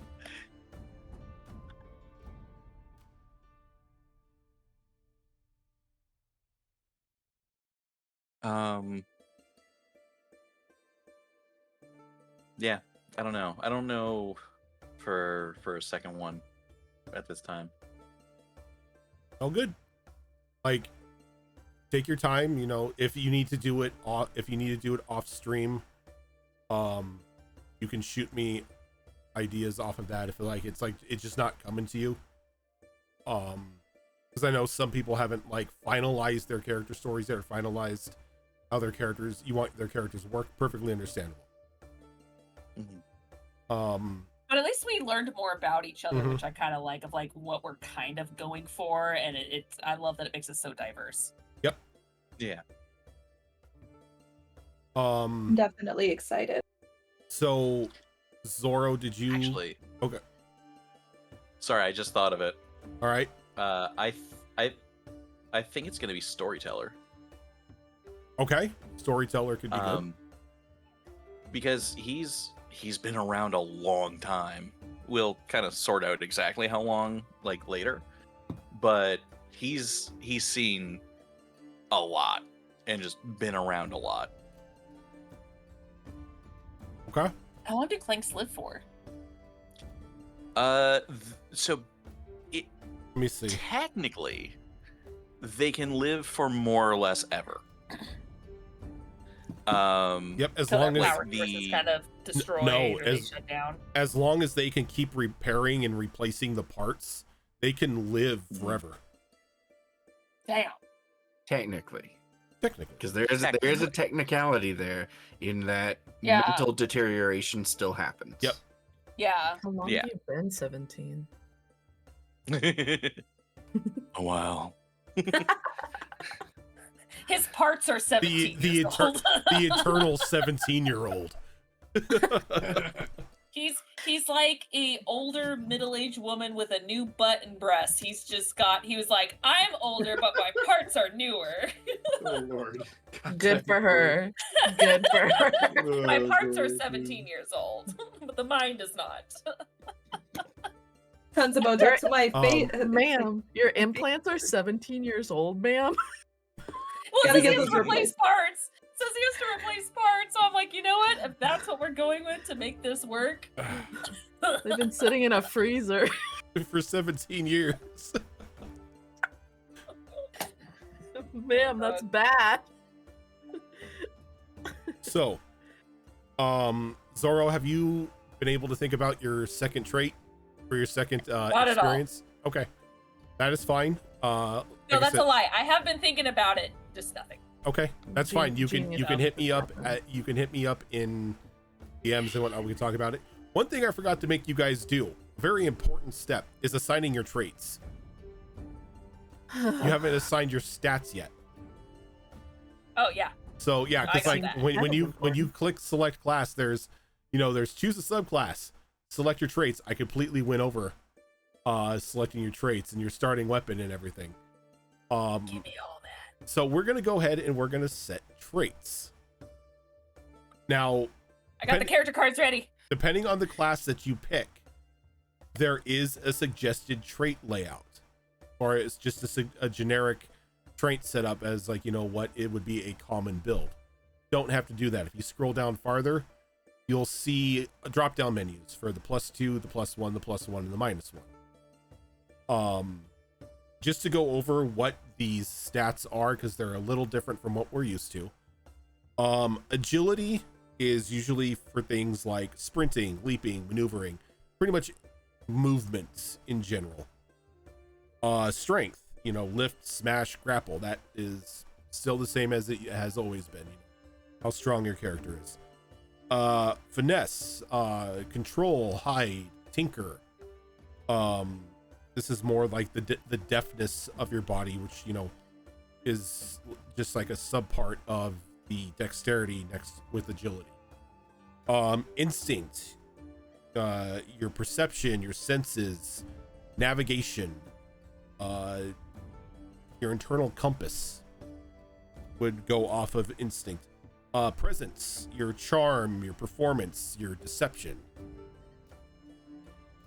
Knowledge is recall, analyze, comprehend, nerd.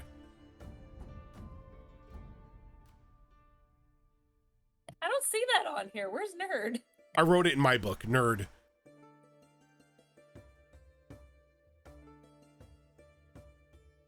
And so what you're going to do is you're going to add a +2 to a stat, a +1 to another stat, +1 to another one, and a -1. And that is all you have to do to set your character traits. There's no rolling, there's no large tables for bonuses or anything like that. It's just those stats.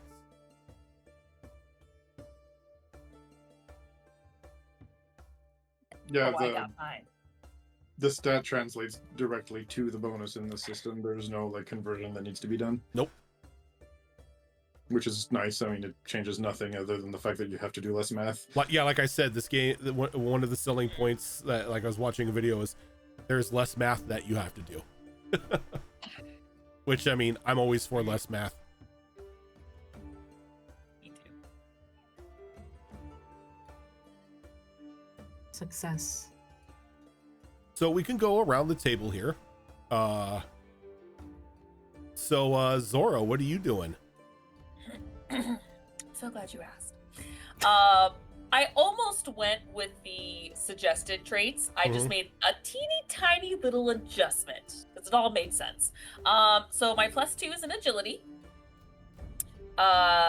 0 strength, +1 in finesse, +1 in instinct, and then I'm doing a 0 in presence and a -1 in knowledge. Nice. Okay. Don't think my character would use a lot of like analytical stuff, so yeah. No, you're too busy outside touching grass. Leave that to the book nerds. Yeah, it's like it doesn't necessarily mean that they're dumb, they just don't have that knowledge is all. Street smart, not book smart. Exactly, yeah, because that's how I look at it, especially when you read about it. It doesn't necessarily mean I'm like, oh, you're dumb. It's like, no, it just means that Doesn't that's matter all just that not how much. your brain works. Yeah. Yeah, it's like that's just not how you do things. So That's not how you're wired. yeah. Can I Okay. go next? Sure, Moles. Okay. So I almost also did like the suggested traits as well, but I decided instead I'm gonna do a +2 in presence because Bard. I'm gonna do a +1 in instinct. Rather than the knowledge they had said, like instinct and finesse are gonna be my +1s. And then my -1 is gonna be strength. So that leaves knowledge and agility at 0. You should only have 1 at 0. Oh no, you're right. My bad. No, there's 2. There's bad. 2. Yep, I'm looking at it now. There's 2. My bad. Essentially the same as what Zoro said. It's not that she's stupid. It's just that book smart stuff is not that interesting to her. Unlike my other character, books are my life. Anyone else have their stats up? Yes, absolutely. Okay, I'm gonna make the two of you decide who's going first, since Cass raised their hand and Tilt spoke up. I can wait. Okay, Cass. I think I don't know. I think I got it. It might be adjusted. I didn't look at the suggested. I should probably take a look at it. But what I decided as of now, Suggested is right above the drop down. The suggested definitely focuses more on what your class may use more than Yeah. anything else. It doesn't look at like how your character will act or what the race is, so it focuses solely more Yeah, it on how the class operates. yeah, I don't see that in the subclass thing. Okay. So what I No, it's not under subclass. If you Okay. hit class and go under set your traits, Yes. it will have a suggested Oh. traits up top and then assigned on the bottom is what it is. Oh, okay. Yeah, I see that now. So, what did you do for your traits? Finesse +2. Okay. Agility +1. Presence +1. I guess I did kind of. Instead of -1 strength, I chose -1 knowledge. I think that she would be like not only like. I feel like she would be homeschooled essentially. The Fraffia. Like not, yeah, Fraffia. but like she would be really good at being cute and playing dumb because she's like 3 feet tall and like small and has like on the picture of the frog, her eyes, like I described them in the thing that I typed in for the thing, that her eyes are like boba balls, like boba. So they're just like she would do the frog blink. It's like I don't know what's going on. Oh God, is any of us gonna be a nerd? This is gonna be interesting. Nope. It's gonna be the dumb squad. I love it. So what else did you go? What else did you go, Cass? Oh, that was it. What did you chose the -1 in strength? Knowledge.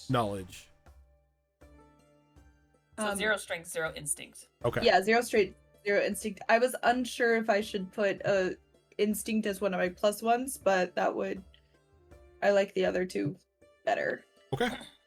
Maybe she just like isn't good at seeing her surroundings. I do have a question. Who knows? What did you set your presence as? I didn't hear that. +1. +1. Okay. Yeah, finesse is +2, agility and presence +1, knowledge -1. Gotcha. Tilt. You got yours?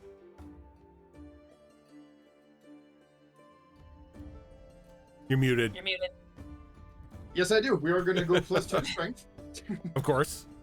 Because I mean, big cow, so you know, we got to do the cow thing. Following that, because we are essentially paladin / cleric, our +1s are going to be an instinct and presence. Instinct, I mean, you know, we're more animal than man at this point, so it made sense to me. Plus with the weapon choice, and then presence will be for obvious paladin / clerical reasons. -1 to knowledge and 0 in agility and finesse. Because again, big cow, I didn't expect the big cow to run fast. Everyone over here is saying fuck books. Like I said, this is gonna be the dumb party. I love this. I'm looking forward to. Oh, to God. dumb Yeah, dumbs It over almost makes me want to change it just for the funnies, but we'll Okay. see. Hey, it's your Uh, birthday. I got you these books. I thought you'd like to read them. You're mistaken, ma'am. Here. What do you think I'm gonna do with those books? Oh, that's I good can't campfire read. fuel. Wait for me. Spiffy, Fox, you guys got your stuff? Yeah, you can go ahead, Spiffy. All right. Okay. So going in order, it's +1 agility, +0 strength, +1 finesse, +2 instinct, -1 presence, and +0 knowledge. Oh God, save us, Fox. Fox, what you Will got? one of us be smart? No, don't.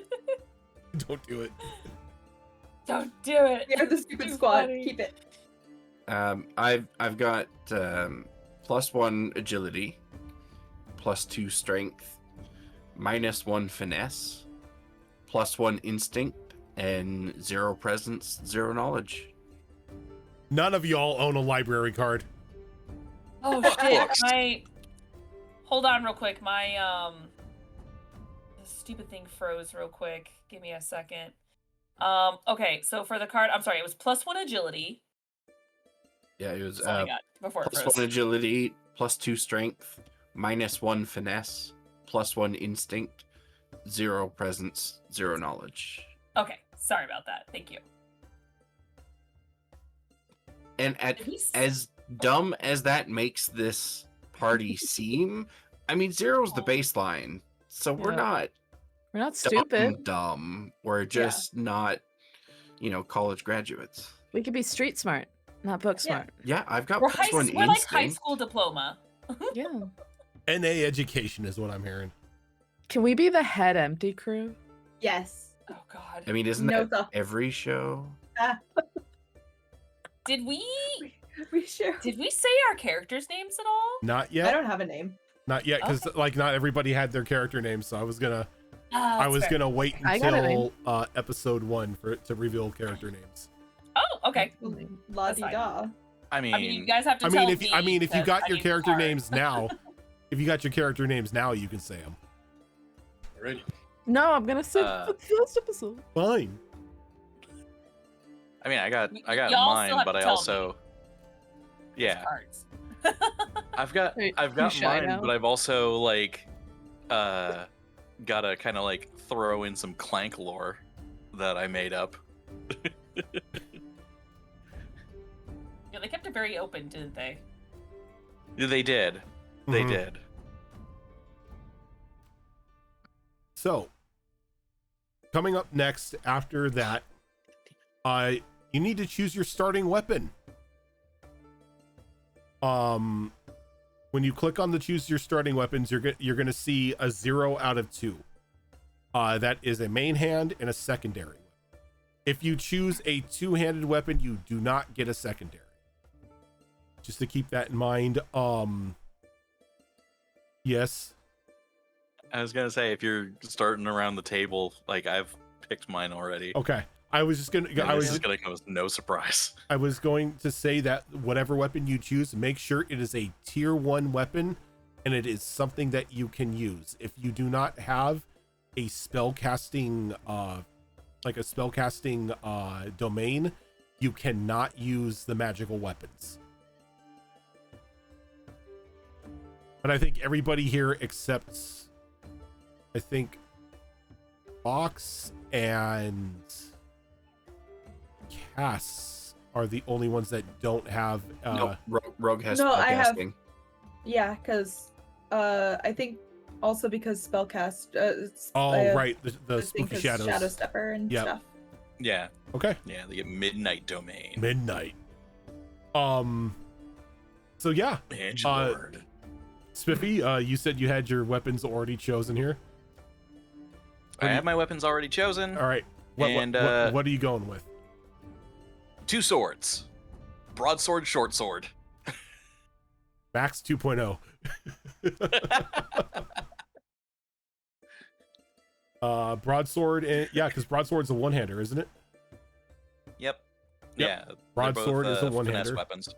Okay. So Broadsword and short sword it is. Malls, what do you got? I got a dagger and a small dagger. yeah. Knife gang, knife gang, knife gang. Shall I sing thee a song? Anyone else got their? Oh, Cass. I also chose a dagger because I think the idea of me hopping through shadows and just going stab, stab, go, like teleport, stab, stab, Okay. seems really funny. And then something that I noticed has become a trend in previous ones of a hand crossbow, where I have a crossbow that I do not use. Most likely not. I'll probably be using my tongue as a weapon. most Useless likely, crossbow but gang. Yeah. Nobody ever uses the crossbow. Knife gang, knife gang, knife gang. Although Stab, stab, stab. the one time Sylvia used her hand crossbow, she killed the hag with it. So This is true. You don't need to bring that up ever the fuck again, please. I didn't totally steal that kill from you, not at all. I was livid. I was out there. I was like 1v1 me, hag. Yeah, you did like all the damage to her, and then I think I came in at the end and did like 5 damage and killed her. Or something like that. Sylvia's that kid in Fortnite that just third parties. That's the epitome of like, okay, but I loosened it. When you try to open it, Kill Mom, secured you won't nerd. guess what my teammate did. God. Mom, can you pick me up? Anyone else got their weapons selected? Sort of. Okay. So, I think it's bullshit that I can't have arcane weapons. Especially since the aesthetic that I wanted to go for with my weapon is only available in magic weapons. There is no physical weapon equivalent to it, which was the arcane gauntlets. They don't have a feature of any kind. They just happen to deal magic damage. So I was going to ask you if I could take those, but have them just do physical damage instead of magical damage. Okay, so what's up? I was looking at this exact thing. Glowing rings. Yeah. The glowing rings are also a magical. They're magic weapons. Weapon. Yeah. Oh, they Yeah. are. Oh, Yeah. shit. Yeah. Sorry. If it does magical damage, it's a magical weapon. Okay, so funny enough, I had a discussion with Tilt about this as well earlier today. because it says we can pick it. it's weird because there are no tier 1 melee weapons. You don't even get a melee like a punching weapon until Tier 4th tier. Right? Physical one, yep. Like, So what's up with that? Tilt, I'm gonna make this ruling for you as well because I know you wanted to be a puncher too. I'm good with doing the rune Okay. rune hands and just The rune punching with the hands. rune hands and then So- having a buckler. I'm good. Yeah. So what we can do is yes, we can make just straight up like instead of like the gauntlets that do it, we could just, like you've got like knuckle dusters or something. Yeah, because I was thinking of aesthetic wise, having it like almost be a part of my clank bits. But arcane gauntlets was just like the mechanical weapon equivalent of what I wanted to do, except I couldn't take it because I don't have a spellcasting trait. Yeah. So like what we can do is we can make these just a strength melee weapon. Okay, awesome. Then that is what I'm taking for my weapon. It's 2 hands, so Two I hands. can't take a secondary. Yep, you can't. See, here's the thing. It says 2-hand, but it has still allowed me to pick 2 weapons. The other one goes into your backpack. Well, and the Yeah. the weapon selection thing doesn't filter the weapons depending on your class or what you have taken already. Like I have all the magical weapons in my list and it lets me take them, but mechanically I can't take them because I don't have the spellcasting trait. Oh, I didn't. Yeah. Okay. Pretty much when you the Gotcha. starting weapons, all it's doing is giving you all of the tier 1 weapons that are available. Okay, because I was gonna say it was allowing me to pick Mhm. a magic or like a 2-handed and a 1-handed and Yeah. all that stuff. So I was like, oh, okay. I have a feeling that once Fighter is fully released, we're gonna get like a lot of like we're gonna at least get one tier 1 fist weapon because it looks like that class is fisticuffs. Yeah, I'm sure once they release their first supplement, there's gonna be a whole pile of new weapons and stuff in there. All right, so you're taking the punch bits. Yep. Okay. Tilt, are you still going with the rune hand primary, and then buckler for secondary. That's a round shield or small shield or whatever it's called. Yeah. So we're doing the shield puncher thing. So Alrighty. punch gang right up. Punch gang. We got daggers and fists. Yep, basically daggers, fists, and no books and knowledge. I see where this is going. Punch first, ask questions Daggerheart, later. not Bookheart. Right. Zoro, did you come up with your weapons? Well, I didn't read the rules properly, so It's all good. I'm are gonna rules? because short bow. I had to because I don't want that -1 to my finesse for a longbow. Yeah. I don't like that -1. And then my backup was hand runes. Because that's if someone just comes in her face, she goes, ah! And just palms them. But it's a 1-handed and a 2-handed, so. So Yeah. the way that works is you could still take a secondary if you have a 2-hander, but it's going to sit in your backpack. It's not going to sit in like your available weapons. And the way that you're gonna have to do is there is a feature in your bag or in your character sheet to click that you're going to equip that weapon.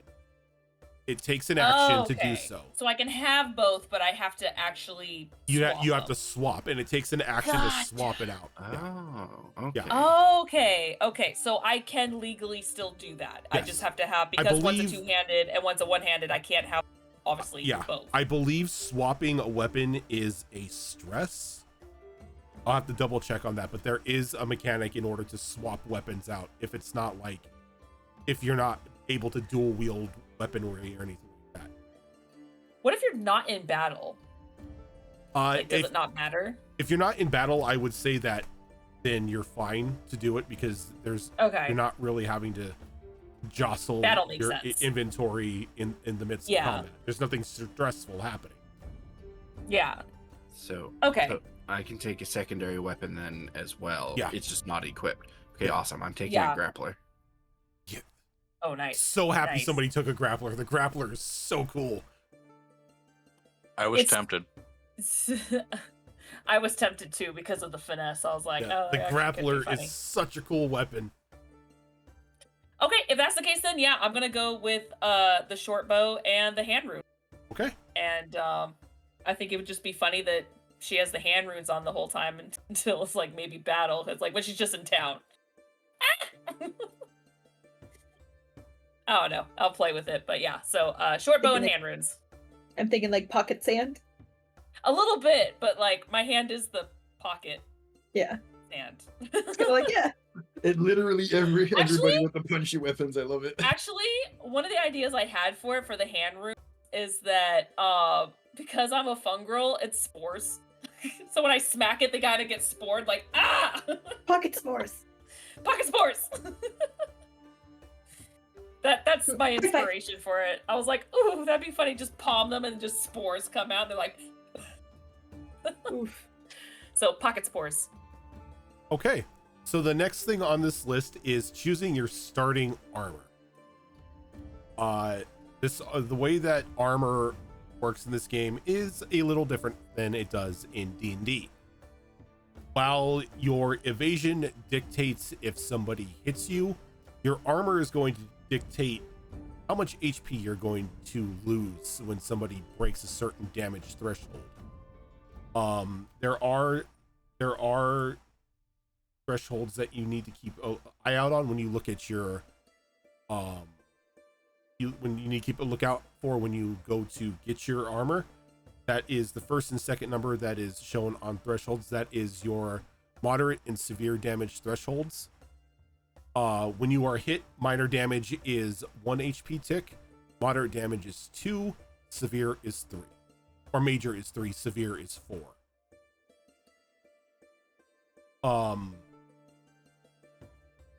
There isn't really much restriction to armor, though. Those of you wearing full, wanting to go heavy armor, there are things like -1 to evasion. Yes. So are we going to be using the optional rule for a massive damage threshold? Yes. Massive damage is in effect. And the Because- massive damage threshold is equal to double your severe threshold. Yep.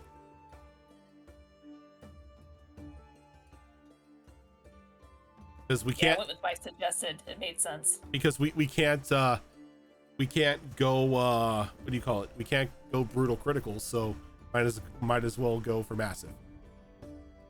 So yeah, there is a suggested for each class depending on what you choose. The thing about armor score will allow you to, you'll have a certain amount of armor ticks that you can make. Taking an armor tick will allow you to reduce a damage, incoming damage by one tick. So if you take severe damage, you can knock it down to the one underneath it. You can even, if you want, use it to ignore minor damage. That way you don't take anything. Every armor has its armor score. That is the amount of armor ticks that you have. After you use the armor ticks, you have to spend a long rest downtime in repairing your armor before you're able to use it to protect yourself again. That's kind of cool. So yeah, you guys, yeah, we'll just jump around here. Zora, you said that you were taking your suggested. Yeah, it made sense. Leather armor. Okay. Yeah. So I think that gave me, once I equipped it, I think it said my armor score was 3? Your base armor score is 3.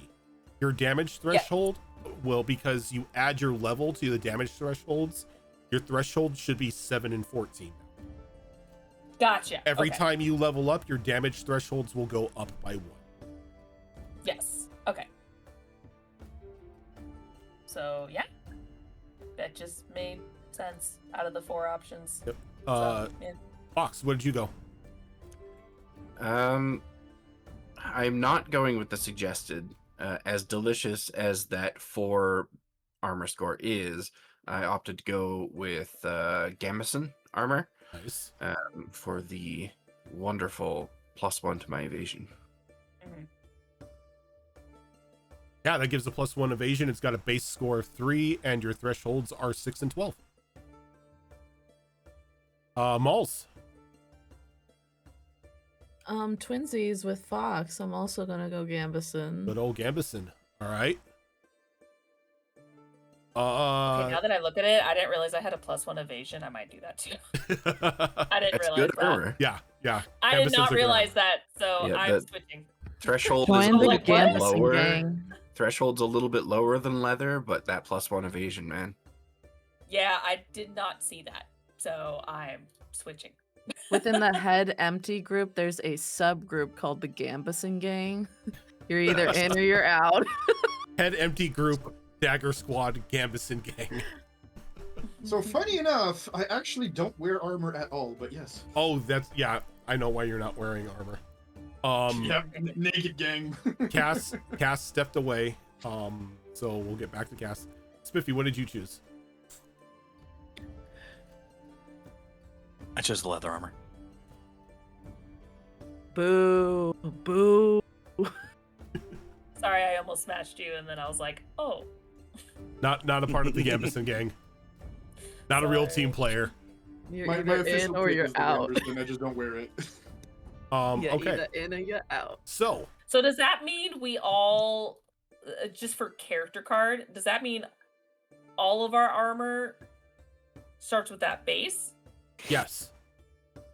The base armor would be, well, not everybody's armor, but the Gambeson gang has an armor score of 3. And right now, like, probably a good thing to put on the character cards when you make them is the damage threshold that they have. Which, Oh, you want me to put it on there? yeah, I think it would be good to put it on there. Which would be 6 and 12 at the moment because everybody's level 1.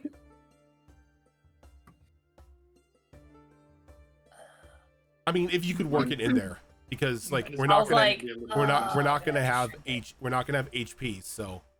Yeah. Well, I have evasion and armor on here. Okay, you know that works. Evasion and armor works. That way we're not Okay. getting like we're flooding the cards with information. Cass, welcome back. What armor did you choose?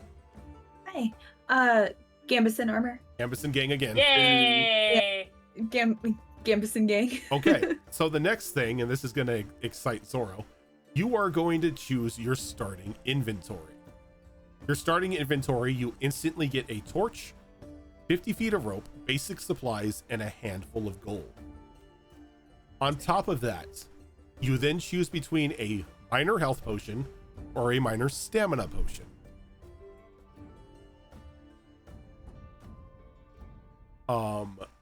So you have a stamina potion will immediately clear 1d4 stress. The health potion will immediately clear 1d4 hit points. And then I believe it's depending on your class, there's going to be 2 things you can choose from for miscellaneous. Looking at it, because I'm just like going through here on the bar drop downs and stuff, it's like a romance novel or a letter never opened. And then you decide what you carry your spells in. That can be a songbook, a journal, whatever. That's if you're a spellcaster. But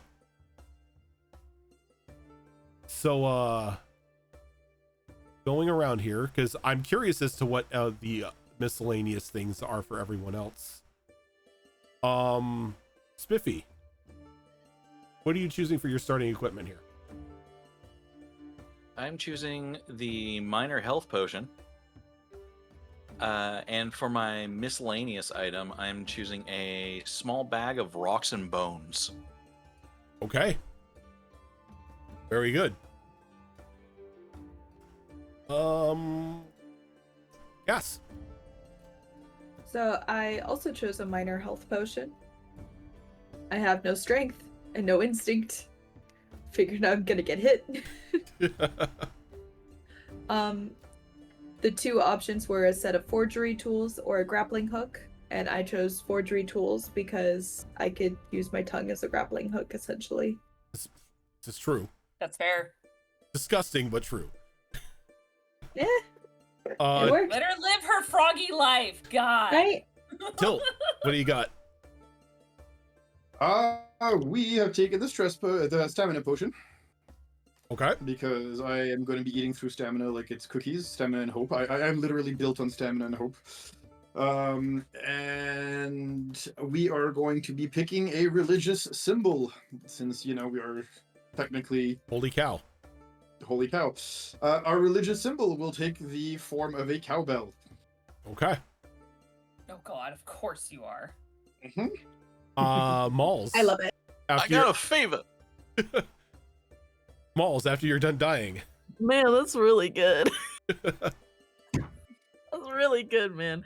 I'm gonna go minor health potion. Okay. Just inspired by Zoro on the daily. And then I will also, just because myself personally, I hate romance novels, I'm gonna go with The Letter Never Opened. Sorry. Okay. And then Zoro. So, y'all are gonna be shocked. No way. What did I just I'm say, taking dude? the stamina potion. No. Again, Fuck You wanna- you. the hell did you do with Zoro? 911? Here's why. Here's 911. why. Because of my wing ability, if I want to do crazy amount of evasion, it ups my stress frequently. So I want to help my stress when I fly. That is fair. So that is why, trust me, like the moment I of course I immediately hit health potion, but then when I saw stamina, I was like, oh shit, I might be using a bit of stress. That actually might be more beneficial, so Your I'm going with logic, stress. your logic is sound, but the police are still on their way. Oh, 100%. 100%. I don't need a trophy from my first kill, so I'm getting a seemingly broken compass that totally is not inspired or may resemble Jack Sparrow's compass. That I is mean- actually like on a chain and everything. That Zale did have that compass, and it's out in the world somewhere. So maybe you have it now. I found it, and she went, "Ooh, shiny." You were somehow over by Dagger Tree and then found the compass. I could have zipped over. Who knows? Wait, didn't the Knolls lose that compass while they were traveling? They sure did. And I picked it up. There you go. I love it. I actually forgot about that compass. You just said it, so that makes it even better. I was just like, her first kill, I'm like, eh. I know it makes sense for a ranger, but I'm like, eh. What's up, Cass? I changed my answer Yeah, you can change your answer. because the tongue ability and my shadow stepping both cause stress, and Yeah. I'm like, I want to do cool things. See? So See?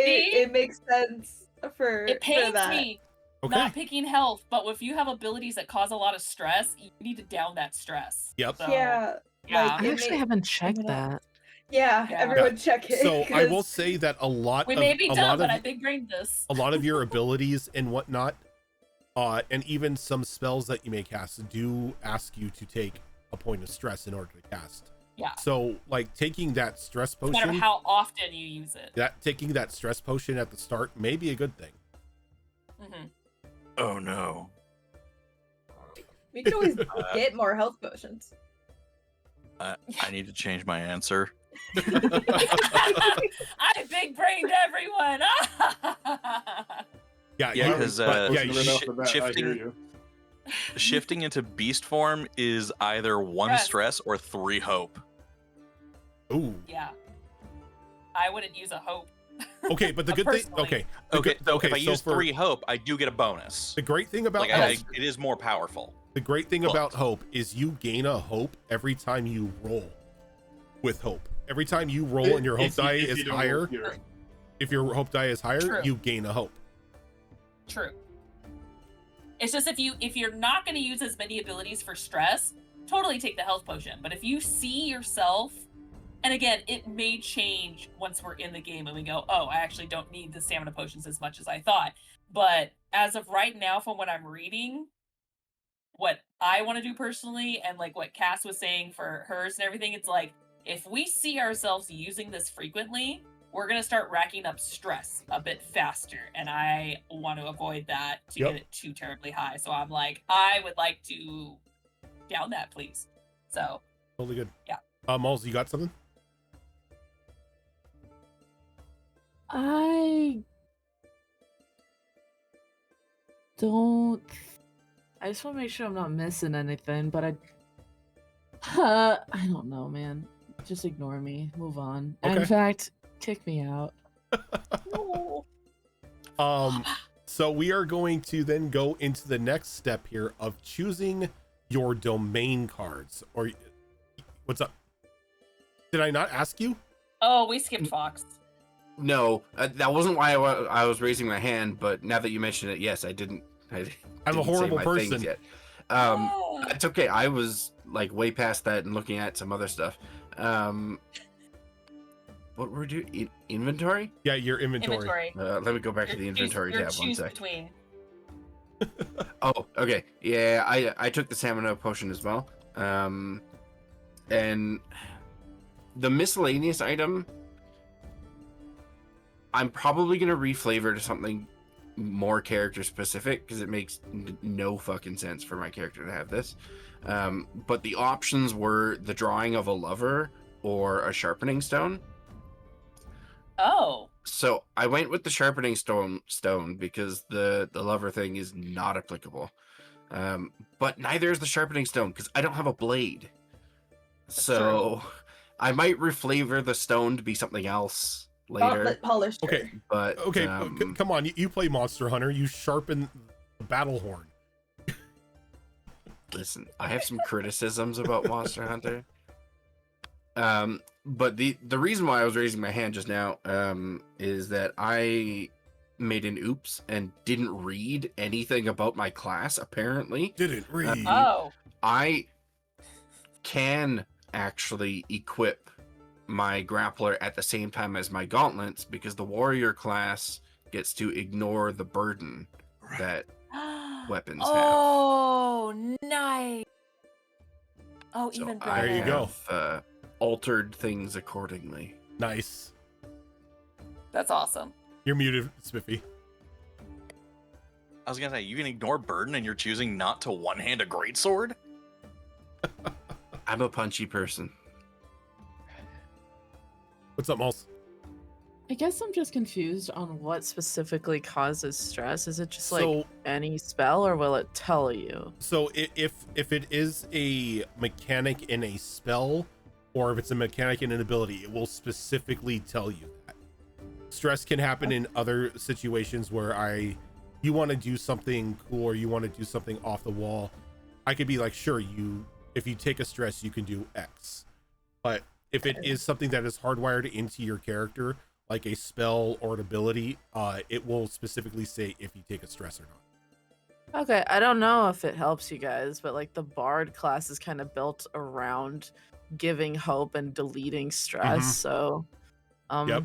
be nice to Nice. me or some shit. I don't know, but that might help if you wanted to grab like a health potion or something. I mean, I'm getting one, but just in general. Everyone over here choosing the white monster. Yeah, because I it will am a health potion. it'll specifically be in bold anything that relates to hope and stress. Yeah. It's always Okay. bold for when anything does that. So, yes, Cass. Once you're done explaining domain deck cards, I have a question about them. Okay. So the next thing we are going to do here is you guys are going to choose your first 2 domain deck cards. These domain deck cards are your special abilities from your class, spells, maneuvers, stuff like that. Things that are akin to only those who have these specific decks.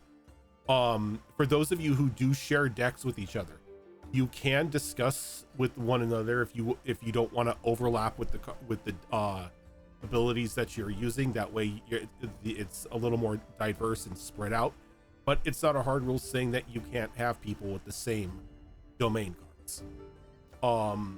Looking at it, I think the people that cross over here are Zoro, Fox, Spiffy, and Cass. The only person that doesn't cross over to anybody is Tilt. Wait, Yeah, do that's I? right. Yeah. Way to be by yourself. Malls, you cross over with Cass, and then Zoro crosses over with both Fox and Spiffy. Wouldn't be the first time we crossed over, Moss. So Cass, what's your question about the domain cards? So I chose one of them as Uncanny Disguise. Okay. I'm sure that's one thing I want to do, but I was unsure if I wanted to do Deft Deceiver or Pick and Pull, because considering with Deft Deceiver I have the Habitual Liar, so I'm not sure how Habitual Liar would be like related, so like what the difference would so be. when like that. creating these, you don't have to worry about your experience. These may at times, depending on what you're using it for, may fall into your experience, but it's not something that limits you to choosing. Pick and pull is to pick locks and disarm non-magical traps and steal items from a target. Pretty good for a thief. Yeah, I was thinking about leaning more towards pick and pull, but I wasn't sure if I had to get Deft Deceiver in order for Habitual Liar to be a thing. Habitual Liar is always in effect. Anytime you tell a lie, or anytime you think that Habitual Liar may come into play, you can ask to roll with that experience, and I can make a judgment call on that. Got it. Yeah. Okay, thank you. Then I chose Uncanny Disguise and Pick and Pull, now that I had that clarification. Ooh, so you could shape change a little bit. Okay. Yeah! Super excited. I'm a little bit, I'm a bit inspired by Chloe in Weewa. Okay. Yo, who isn't? Chloe's awesome. Right? So we'll have to get you your own sad box then. You are a I mean, frog. she is 3 feet tall, so like a little sad bug. We could share a terrarium in snake form and frog form. Yeah. So okay, Zoro is away for a moment. So Fox, what did you choose for your abilities here? I chose to go with Untouchable from the Bone deck, which gives a bonus to my evasion equal to half my agility, minimum of 1. So gives me a +1 bonus to my evasion right now. And then I also took Get Back Up from the Blade deck, which when I take severe damage, I can mark a stress to reduce the severity by 1 threshold. Nice. So you can sort of pain train it. Yeah, and that's nice because if I'm really low on HP and I end up taking severe damage, I can use Get Back Up to reduce it by 1 and then still use my armor to reduce it by another on top of that. Very nice. Zoro, what are you doing for your ranger cards? So I'm doing I See It Coming from Bone. When you are targeted by an attack made from beyond melee range, you can mark a stress and roll a d4 and gain a bonus to your evasion equal to the against the attack. Okay. Which is really cool. For Sage, I almost took Nature's Tongue. But then when I thought of my experiences, I was just like, well, I kind of want to already have that connection, but not, again, I don't want to talk to like all plants and animals, just some. So instead, I chose Vicious Entangle. Make a spellcast roll. Oh, sorry. I will say you don't have to choose one from each. You can choose 2 from the same deck if you want. It's just you have the 2 decks available to you. Yes. Vicious Entangle, yeah. But I did like Vicious Entangle just because it made me think of like OG Ranger stuff. Yeah, make a spellcast roll against a target within far range, which is my range for my short bow. On a success, Root and Vines reach out from the ground, dealing 1d8 plus 1 physical damage and temporary restraining the target. Additionally, on a success, you can spend a hope to temporarily restrain another adversary within very close range of your target. So I could basically restrain 1 or 2 people depending on what I want to do, which is, that's what mostly intrigued me. Not even the damage, it's the whole restrain them so my companions can have an easier time. So, yeah. Yeah. Malls, what are you thinking? And it's a picture of a frog. I'm sorry, Cass. I want to take inspirational word. I know that technically Bard is both Codex and Grace. Real quick, is it considered like bad form to take 2 from Grace, or do I have to take like? You can take whatever you want. Cool. I really like inspirational words. Your speech is imbued with power. After a long rest, place a number of tokens on this card equal to your presence. When you speak with an ally, you can spend a token from this card to give them 1 benefit from the following options. Your ally clears a stress, your ally clears a hit point, your ally gains a hope. Which I think is pretty freaking dope. When you take good.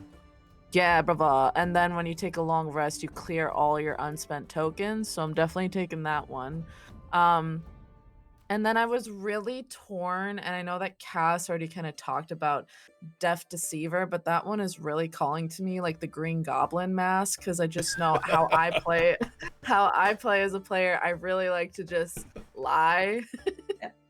No, you're good. I chose 2 from the Midnight deck. I'm not choosing Deaf Deceiver, so I think this could be really fun. But here's the thing, is that the other one that kind of caught my eye and I was really on the fence about was Enrapture. Make a spellcast roll against a target within close range. On a success, they become temporarily enraptured. While enraptured, a target's attention is fixed on you, narrowing their field of view and drowning out any sound but your voice. Once per rest, on a success, you can mark a stress and force the enraptured target to mark a stress as well. I kind of like Deceiver though. Can you explain to me real quick stress? Like if they gain too much stress, is that they're at disadvantage? So correct? if you gain too much stress, it becomes a detriment to your health. If you max out on stress, any stress afterwards before you clear it takes away from your HP. Okay. Yeah. I don't want to do Enrapture then, just because I want to avoid taking stress personally, just because I'm trying to be mindful. That's why we got the stamina. Yeah. So I'm gonna do Deaf Deceiver. Spend a hope to gain advantage on a roll to deceive or trick someone into believing a lie you tell them, because I'm a liar. I'm excited. Then we are gonna go to Tilt. Alrighty. Seraph. These things will change in the future, but when we begin, I will simply be there to take damage for you people. So, we will be running 2 abilities that I believe are from the Valor tree on this one. Oh, wait, is it Valor or is it the other one? Yes, it is from Valor. Yeah. The first one is called Bare Bones. When I choose to not equip armor, I have a base armor score of 3 plus my strength, and I use the following as my base damage thresholds: 9 and 19 for my minor to major and major to severe. So I'm technically at 10 and 20 for the damage threshold here. I'm also taking I Am Your Shield. When an ally is within very close range and would take damage, I can mark a stress to stand in the way and make myself the target of the attack instead. When I take damage from this attack, I can mark any number of armor slots So I can reduce the damage by the appropriate number of thresholds, provided I sacrifice armor points. And you got high armor points because of you going no armor, right? Correct, plus the With shield, so I have 6 armor Yeah. points to start. So Yeah. I'll be able to crazy. tank a couple of hits for the Yeah, squad. bare bones is nuts. Yeah. In the beginning, it's That's great, cool. yeah. Tier 4 Because is when you like, told me your Actually, character it's card, good- I'm like, it's good all the way to the "Six? How end do of you the have game, 6 who am I kidding? armor?" Yeah. It's good until the end of the game. Who am I kidding? yeah, it's like tier 4. Like the threshold is 1538. Yep. You That is basically nuts. crank it up with like the right things and everything. You can crank it up to like almost like 50 damage for the heavy damage threshold, which is the whole point because I'm supposed to be a tank by the end of the day. So, Can't touch this. No. and we do still have like some class stuff to give you guys HP, sacrificing hope and stuff like that for it. So we're still going to be somewhat relevant in this situation here. Right on. Cass with the Frog. What are we doing for the froggy talents here? For the froggy domain. I already told you. Yeah, Oh, you, you did. My bad. we was did right. do Spiffy. Yep, Spiffy. Sorry. I got confused because I started going around the table and everything. All right, Spiffy. Okay, so I had originally picked Vicious Entangle, but then Zoro picked it, and We I'm can okay do the with. same and- thing. No. Here's the thing. Because I was trying to pick between two things anyway, Oh, and if I don't and I helped. have to take Vicious Entangle, then I'm not going to take Vicious Entangle. Okay. Because Okay. I wanted I want Unleash Chaos. That's a card. What does that do? Yes. Oh, that's not Um, on my list, so that's the other thing. Yeah. Okay. Yeah, that's it. It's Damn. yeah. At the beginning of Okay. a session, place a number of tokens equal to your spellcast trait on this card. Make a spellcast roll against the target within far range and spend any number of tokens to channel raw energy from within yourself to unleash against them. On a success, roll a number of d10s equal to the tokens you spent and deal that much magic damage to the target. That's awesome. Oh, it gets worse. Yeah. You're welcome. Oh yeah. Oh right. Mark a stress to It's replenish Arcana. this card with tokens. It's Why were you Arcana. Damn. Why were you Yeah. having a hard time deciding taking that? Because Vicious Entangle fucks. Like it's Yeah. really good. Yeah, Restrain is sure, really like- good in the system. Restrain is really good. Like- Now, What about the second one? the second one, also inspired by Zoro and the fact that she did not take this one, I took Nature's Tongue. Yeah. A lot of tongues this session. You can talk to I get- Gustav. You I can get a talk to my bunch of elf. really cool stories from like this family of raccoons that just lives down the street. They know where to find the good trash. I'm gonna have to voice a family of raccoons now.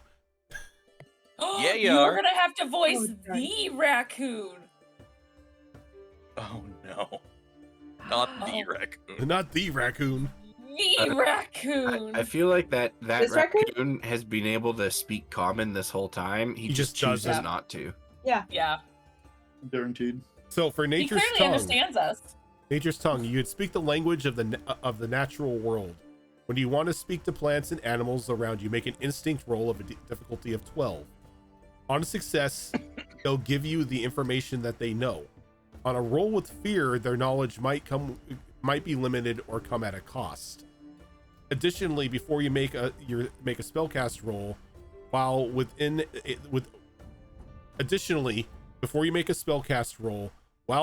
a natural environment, you can spend a hope to gain a +2 bonus to this roll. That's really good. Mhm. Okay. And I think with that, you've chosen. Oh, I your- have. What's oh. up? I just noticed this just pertains to me. I just caught on because I have a tick underneath that called companion, but that's for my. Oh yeah. So what did you My choose for beast, your so never companion? mind. What did you choose for your companion? Well, obviously Irish elk. its weapon is ram, and then it's trusted mount and keen senses for its 2 experiences. So what? Oh, okay. So is that something that you chose from? That was There's provided? no list. This is something. No, this is just like the traits for us, where we have to pick something just random. Trusted mount. I wanted it, so she's gonna ride it like all the time, just like. I kind of figured. This is her mount. So it's making basically like, I thought it would be great that kind of falls in the realm of them being like hardy, being able to carry things, maybe even like on a heavy scale, for like travel and everything. Very, very hard. And then keen senses, I kind of base that more off of just elk in general, how they have very sensitive hearing, and have them have a great sense of smell. So it would be harder for them to get lost. Obviously they can't track, but like get lost and like sense things about them. Okay, that works. So yeah, trusted mount and keen senses is what I got. I think with that completes your characters. Now if you go into, like, once you save these characters, you can go into Roll20 into your journal, and there's a button at the top that says character. If you click on that, yeah,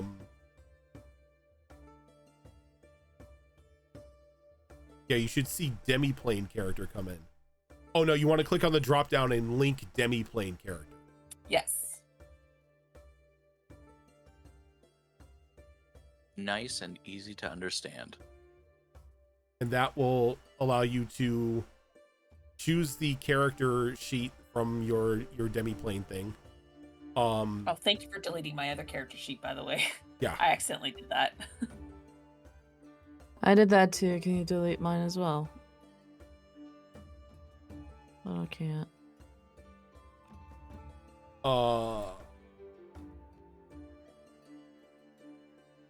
okay. This is really organized. I so like that. I see Cass's demiplane character. You just need to change the names on the characters when you come up with the name.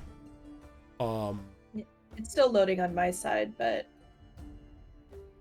yeah, because I see Zorro and I see Spiffy's characters, and then named, and then I see demiplane character, demiplane character, demiplane character, and that is for Spiffy, Fox, and Cass.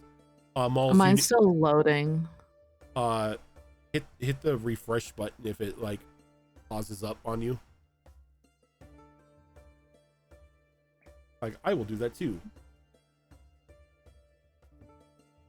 But yeah, I like it too that it says on the card, like in like the darker color, it says you need to use 1 hope or 1 stress to like use. I like that. It like visually helps. Wait, do I have access to your character sheets?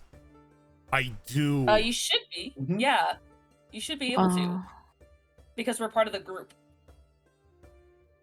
It's still not loading and it's hurting my feelings. There we go. Mine's up. Yep. It may just be. It just maybe because everybody did it at once. If you are using Firefox, check to see if it allows Roll20 pop-ups. That was my issue.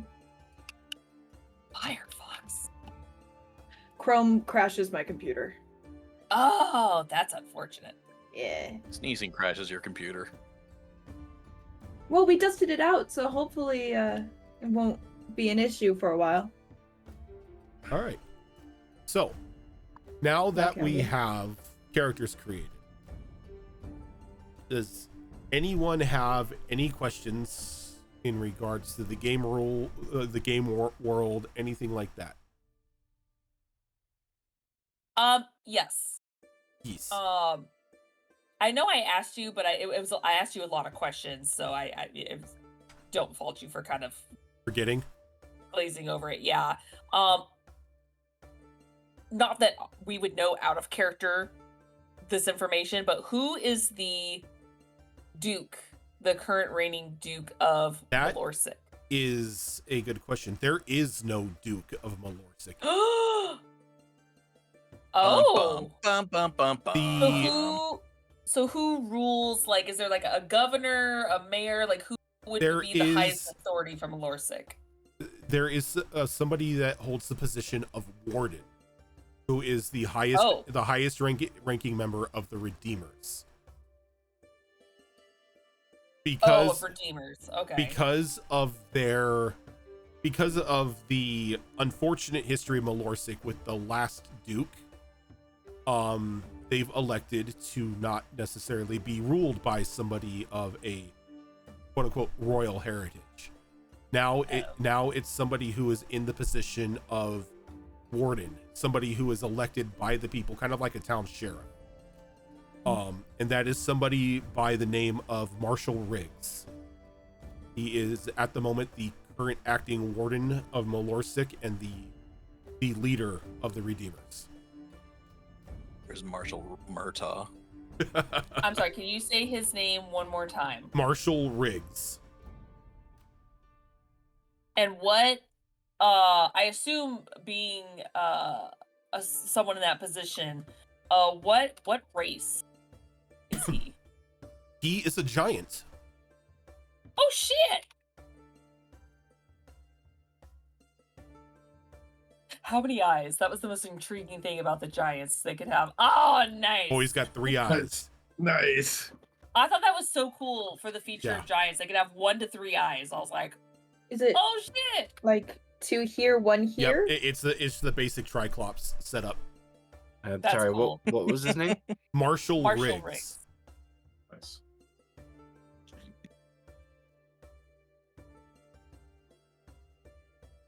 Can you see mine, Corey? Just want to make sure. Let's see. I see HP Fox's character. I see somebody with the name Bristles. Nope. It's Briseis. Briseis. Sorry. I'm looking here at my monitor. It looks like Bristles. But yes, I can see your I can see it. I can see your character. I can see everybody's character. Excellent. Cass, I love that you put the frog picture. Yeah. I am.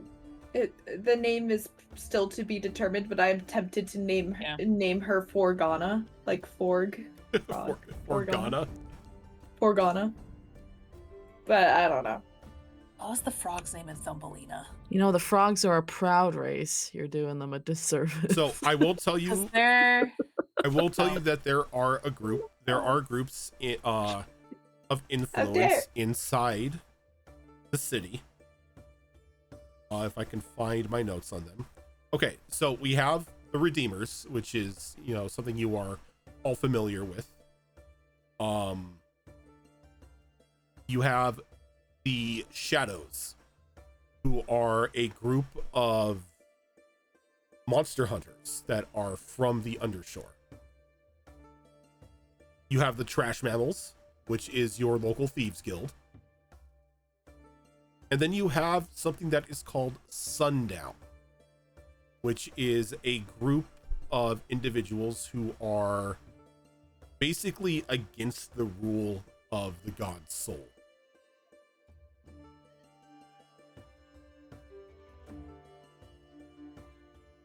And going into the game, those are the ones that you know of.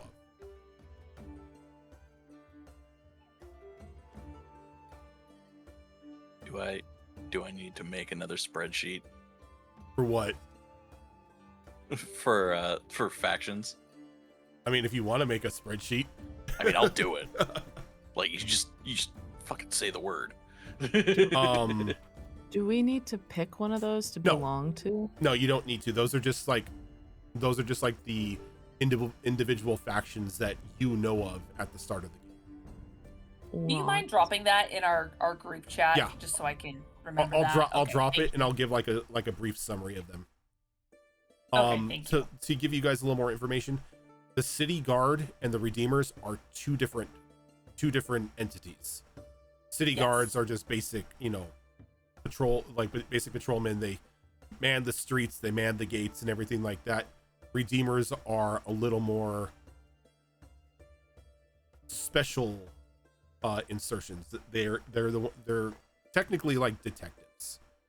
You've got more privilege going into situations, investigations, and everything like that. You're not handling drunken brawls at a tavern.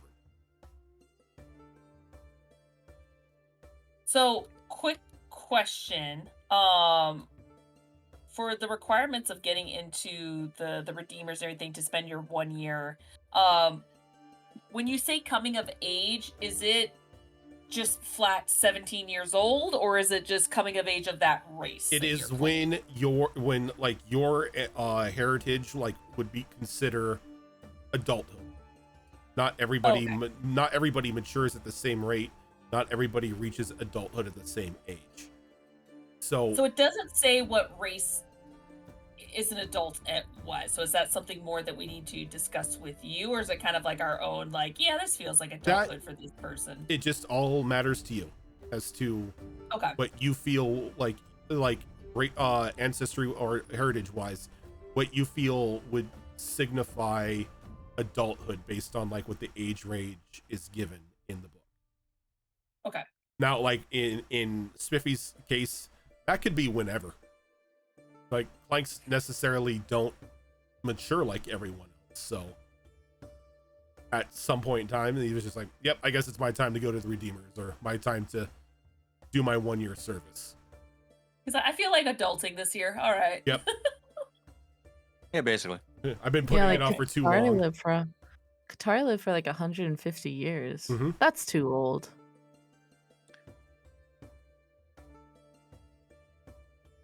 Let's see. Oh wow, ribbits live approximately 100 years. Yep, approximately. They give an approximation as to when they die. Yeah.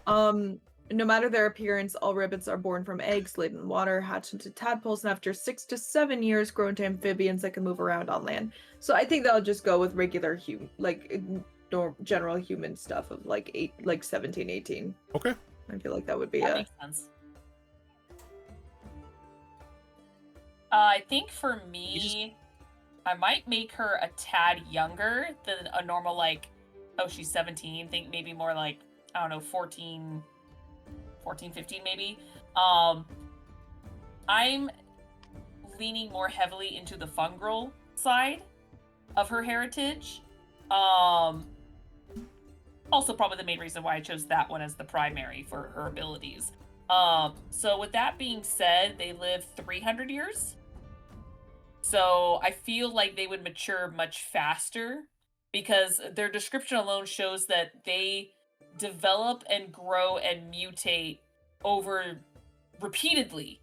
They will go through multiple mutations throughout their entire 300 years.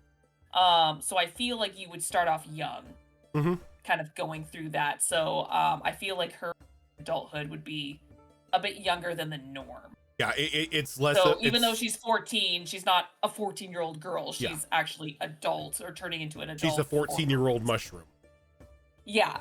Kind of like what I did with Kemek. Kemek was only 8 years old, but goblins only live to be like 25 years old or 30 years old. Yep. So I was like, well, yeah, goblins mature much. So that's kind of the mind for a fun girl. So she'll probably be a bit younger than like a normal human 17-year-old. Gotcha. What's up, Sophie? That actually kind of brings me to the point. So would this also be like kind of a way for outsiders to become like citizens of the city, basically? Oh, in a means, yes. Like if like you were a full-on outsider and you wanted to pretty much move into Mulorsik and you want to become a Mulorsik citizen, joining up and doing that year of service is a definite way of getting in. Okay, that's probably where my character would be coming at this from. Because, he spent most of his life living in, a literal forest with fewer and fewer people coming back to it each year. And then he's like, well, this isn't really home anymore because I'm just me. So sad. Wow, that almost made me cry a little bit. Okay, Eeyore. Yeah, it's fine. How dare you have a tragic backstory? No. You know what? I never do it. I never do it. Why would you say that? I'm very emotional. All right. Anyone else have any inquiries into the game or the world or anything like that? Yes, Malls. If I don't have any sort of faction I fit into, that's not gonna like hinder me, is it? No, you don't have to fit into a faction. The factions that I read off are just like, here are the entities and like the power players that you know of. You don't have to belong to anyone. Okay. Besides, you're already part of a faction. Knife gang, knife gang, knife gang. Gambison gang. Let's go. Spanish gang and no touch grass. I mean, touch grass gang. Head empty gang. because there's a lot of newer races being introduced into this than the norm. Just from you personally, Rojan, do you have anything lore wise to add these like example, like say oh my god, I lost that. I'm just gonna use myself as an example. Fungrels. Like, let's say Fungrels. Let's say that people are very biased against them and they're actually hate par with like Infernus. You know, where people are like, oh, it's an outsider. Like, do you have anything that you've made for certain races that how people treat them? Pretty much, Mulorsik is a functional melting pot of people. Okay. So it's not like anybody's like, oh, you're a fungrel, get away from me or whatever. It's like everybody coincides with one another well enough. And with the opening of the Fey Gate, different kinds of people are always coming and going. So it's not like there was ever at one point in time a dominant race in Mulorsik and they tried to like push everybody else out the side or push them into worse situations. So Mulorsik is kind of like an airport where people come from No, all over. that is a international airport, that is a really good description, because people will come to Mulorsik out of the Fey Gate, stay there a bit of time until they buy passage to other parts of the world. So you are definitely you're Atlanta, yeah. You are you are the Fey International Airport for this side of the portal. I was gonna say Minnesota, but Atlanta's on par, so yeah. Well, and I think we also have a bit of an advantage doing this in the world that we've already created, in that we kind of already have the vast majority of these races in this world. Like the fungal people, you know, we can equate them to the Myconids that we met in the Golden Peaks. Yes. The cow people we could equate to the Minotaurs of Helios. You know. Yes. The fairy people, you know, we've had fairies in our campaigns already. Oh, yeah. So a lot of these races already exist in this world, thankfully. Yeah. Oh no, does that mean the first thing we haven't to encountered. salads? You're related to the salads. Salads are my cousins. They're our southern cousins. We don't talk about salads. No, because You're they were in I was gonna say because they were in Silverkeep. I don't know. Like, oh, that'd be funny. That's the first time we've had a frog person, though. I don't think we've encountered frog people in general. Like, we've encountered fish people. Reeple. But we've never encountered any frog people in any of our campaigns. So the way that I'm thinking about it is like on the portal, like on other sides of the portal, you've got the, let me bring up the big list of ancestries here. So ancestries like Clanks, Dracona, Dwarves, Elves, Fawn, no, not Fawn, but Furbolgs, Fungril, Golappa, Giants, Goblins, Halflings, Humans, Infernus, Qatari, Orcs, are pretty much on this side of, like, on the prime material. And then you've got Fairy, Fawn, and then Ribbits and Simia, who are Fey, who have come from the Fey Gates. okay. Yeah, when you first told me that you were thinking about that you were thinking about doing a Daggerheart game, and you were telling me about the books. Your first thing was saying like you could be a frog, and I was like, wait, I could be a frog? Sold. Exactly. Like that was just one of those things where like I thought about other being something else, or like looking at the other ones, because the art style in the book is so gorgeous. Yeah, it is. And It's cute. Yeah. and each race is unique and has so many cool abilities. I just it's just one of the things of like, you know what, my gut feeling was a frog, so you know it should be a lot of fun. I'm excited for the game. Mm-hmm. So, God, 2 more weeks. yep, 2 more weeks. 2 more weeks, and then we start the circus. It's okay, because I'm gonna need all 2 of those weeks to write this backstory. Yep. Oh, that reminds me.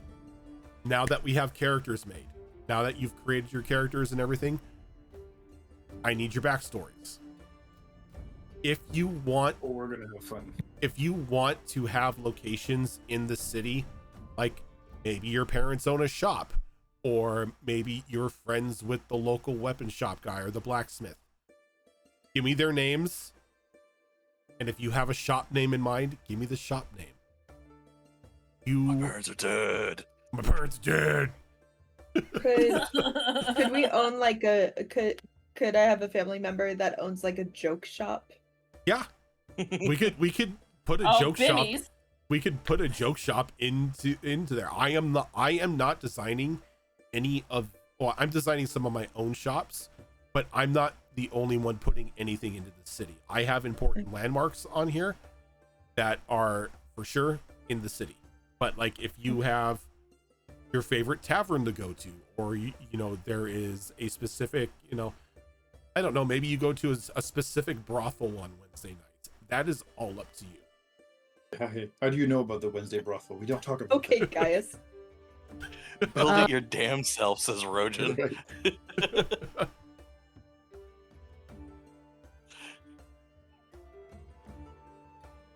Cool. Hell yeah. And that's all I got so far. Oh, Wait, if one thing I think should tell you, the colors of Mulorsik are a tower shield with a flail laid over it.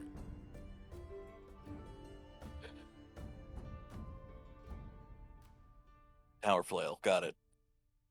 Tower flail. Yep. out of character, I'm very much looking forward to how that the old Duke's house and the garden specifically, like how that turned out over the years.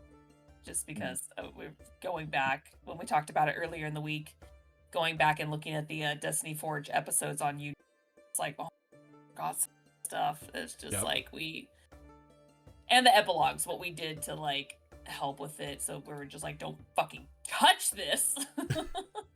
This is sacred. Yeah, it's gonna be beautiful. It's gonna hit in the fields really good. All right. So unless anybody has any other questions. Nope. All right. I think we can call it here then. And then in 2 weeks, we will go ahead and kick things off. In that time, I need to send Fox the wireframe of Mulorsik for the map. And then I need backgrounds from you. They don't have to be tragic. So if you want to give me ammunition, perfectly fine. It's dead. I'm leaving on vacation for a week. What's the latest you need this by? Day before. Wow. Okay, I Like- won't leave it that late, but like- yeah, good to know. 14th, I think, is when we start. Yeah, we start the 14th, 14th. So, Zora, you have everybody's stats and everything there. I have everyone's stats. The only thing I need are names and characters. That's pretty much it. Yep. So Names and what? You kind of character cut des- out. Oh, names, characters' names, the character descriptions, and I actually need to know what everyone's evasion is. I Wait. forgot. Everybody's what? You keep cutting out. Evasion. Evasion. Thank Keep you. cutting out. Yeah. Yeah, what is everybody's I don't know why. evasion? Mine's 12. 13. Without all the bonuses and stuff, I think it's. Wait, hold on. Oh shit! Never mind. I forgot because I. Because you got the changed my Gambison. armor. Gambison game. Also, if you don't see your like weapons and stuff listed under primary and secondary, you'll have to go to the equipment tab on your character sheet and hit the active box for them to automatically be applied. Yes. So I'm sorry. She said yours is also 13. Yep. Okay. What's everyone? Should we set our armor Yes, as active as well then? If you are Do we wearing set the just armor, everything as active? no. Set because everything armor and a else. weapon. Yeah, because if you click anything else as active, that means you've technically used it. Okay. Okay. Zoro, my evasion is 13. Okay, let me. I like how your name right now is just Inspired Hero. Oh, Cass, is that yours? Yeah, Yeah, I didn't make it. yeah, because you haven't set your name yet. So It's for short. until, Oh yeah, that's the default. I forgot about that. if you click the little like line, I just saw It's what to you be changed. determined. I just saw what you changed your name to, and I about just lost my shit. It's a placeholder. Okay. I know. I like the name. If you want to keep it, I love it. Is It's it just Fromy for Frog Homie? I Don't. I That's a Don't. middle name. No, don't do this, I dude. didn't expect what I saw. So That's Forgone a fine. Muppet. yeah, forgot a Muppet. Tilt, I have your evasion is 9, right? Correct. We do not evade hits. We take them like a man. Oh god. Okay.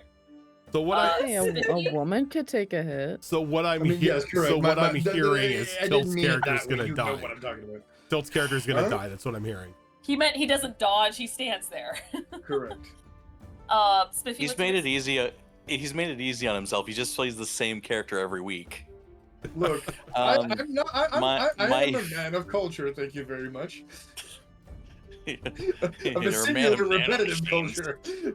God forbid a man has a pattern in the schedule. He knows what he likes. He's gonna Why order is it. And he why is likes this it. cow talking about America? Right. No, you don't understand. I mean, we have America! look. We have called the man Cornelius Bovington. All right.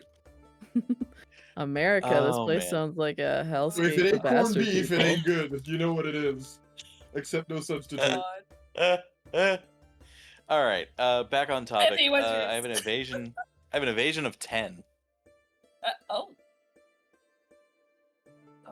Okay, give me a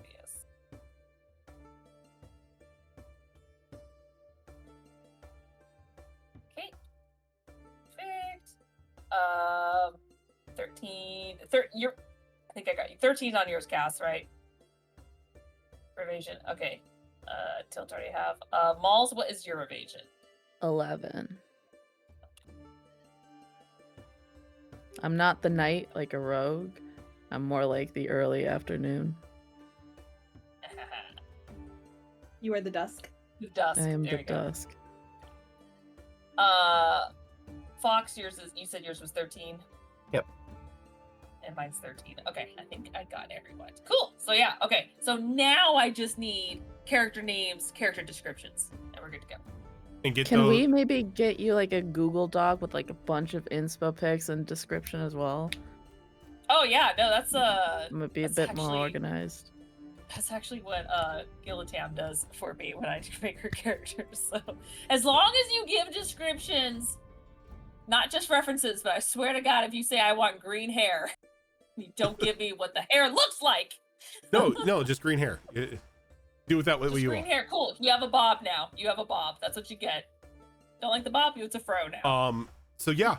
And make sure to get those to Zoro as soon as possible. Sooner I draw, the better. What shade of So I have green? those 2 Okay, you weeks. get neon. Malls, I have Yeah. I have unfortunate information for you. Hit Cass, me with it. Cass and I will not be available for the 14th episode of T-Dot. We are doing. How far out is that? That's the next episode of T-Dot. T-Dop, we're on episode 9, bro. We June just finished 14th. episode. June 14th, the next episode. Oh. Sorry. Wait, what are we doing on the 14th? It is Mother's Day, my birthday, Oh, my sister's birthday, your birthday, Dylan's Damn. birthday, Father's Day. It's just like an all combined celebration. it's like 2 months all in one day Yep. of celebrating of family. Wait, you said on the 14th? The 14th, yeah. We're So still are playing we- tonight. We're still going to be playing this. It's just we're not going to be Okay. available in the afternoon, unfortunately. Oh, gotcha. Okay. Yeah, parental obligations and all that. If We- we're I forgot that was missing Father's 2 Day people, we weekend. might just have to skip because it's kind of a big episode centered over Wow. you guys. So I got to go without D&D for 2 weeks. This is No, terrible what are you news. talking about? No, You get D&D next week. Weewa! We won't. I'm not Weewa. here. I'm Oh, on no. vacation. You're not Well, here. that's on you. Oh no. That sucks. Yeah, That's all. I'm- How dare you have an anniversary? I'm sorry, Malls. You have to That wait. sucks. You have to wait 2 weeks. Damn. On the bright side, that's plenty of time to decide about your character and meme in the Discord. And we love you a lot and hope that you have a good time on vacation. That sudden look of sadness. I'm really I'm upset. heartbroken. Yeah, I'm Marky sorry. guy. I was told on break that was what was happening. So Wait, what? you're not gonna be there for the 24 hours of no lying? Oh no. That means you gotta get up to shenanigans. I can't stop you. I've never been so sad, so thank you for helping me reach a new emotional low. I think it really rounds me out as a person. Okay, I don't think that that Zafira is gonna push it too much because she's inquisitive, but like if it's like she could tell that it like physically hurts Chloe or something to like that's something Just to take her, it she'd be down. like, Just take it down the path like, do you like Zenith? Yes or no? that's probably how it's gonna be. It's gonna be like, do your snakes actually talk to you? I mean that's not the only thing that I'm concerned about. Like Zen is the voice of reason for Chloe most of Good the lord. time. I Me. know that says something about the group. Oh, But yeah, it's gonna by all the be gods in the dimwood. up to Vanica to rein her in, I guess. Have you Annika kissed? doesn't even know what the fuck's Zenith? happening, so it's like. Were kinda- you guys actually Yeah. making out? Or did you Oh, just she say you wished- I mean, they kind of Wishes. did actually. Everyone Got wishes. caught. All right. What? That's I not a lie. think with that, if there is nothing left for Daggerheart For I me think in life. we can go ahead and call it here. So thank you everybody for tuning in for our session 0 of Daggerheart as we went through character creation. We will be back here on the 14th, starting at 8 p.m. Pacific time for episode 1, as we're going to be able to meet all of our new characters and be introduced into a city that hasn't been visited for quite some time here on the channel. But if this is your first time here, this is not the only thing that we do here. Coming up on Monday, we've got another episode of Destiny Forged, which is our longest running show here on this channel, currently in its 4th campaign.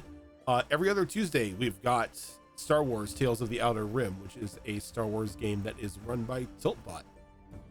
Coming up this Thursday, we have another episode of, I almost said Star Wars, of Mass Effect Horizons, which is a 5th edition Mass Effect mod run by Zoro.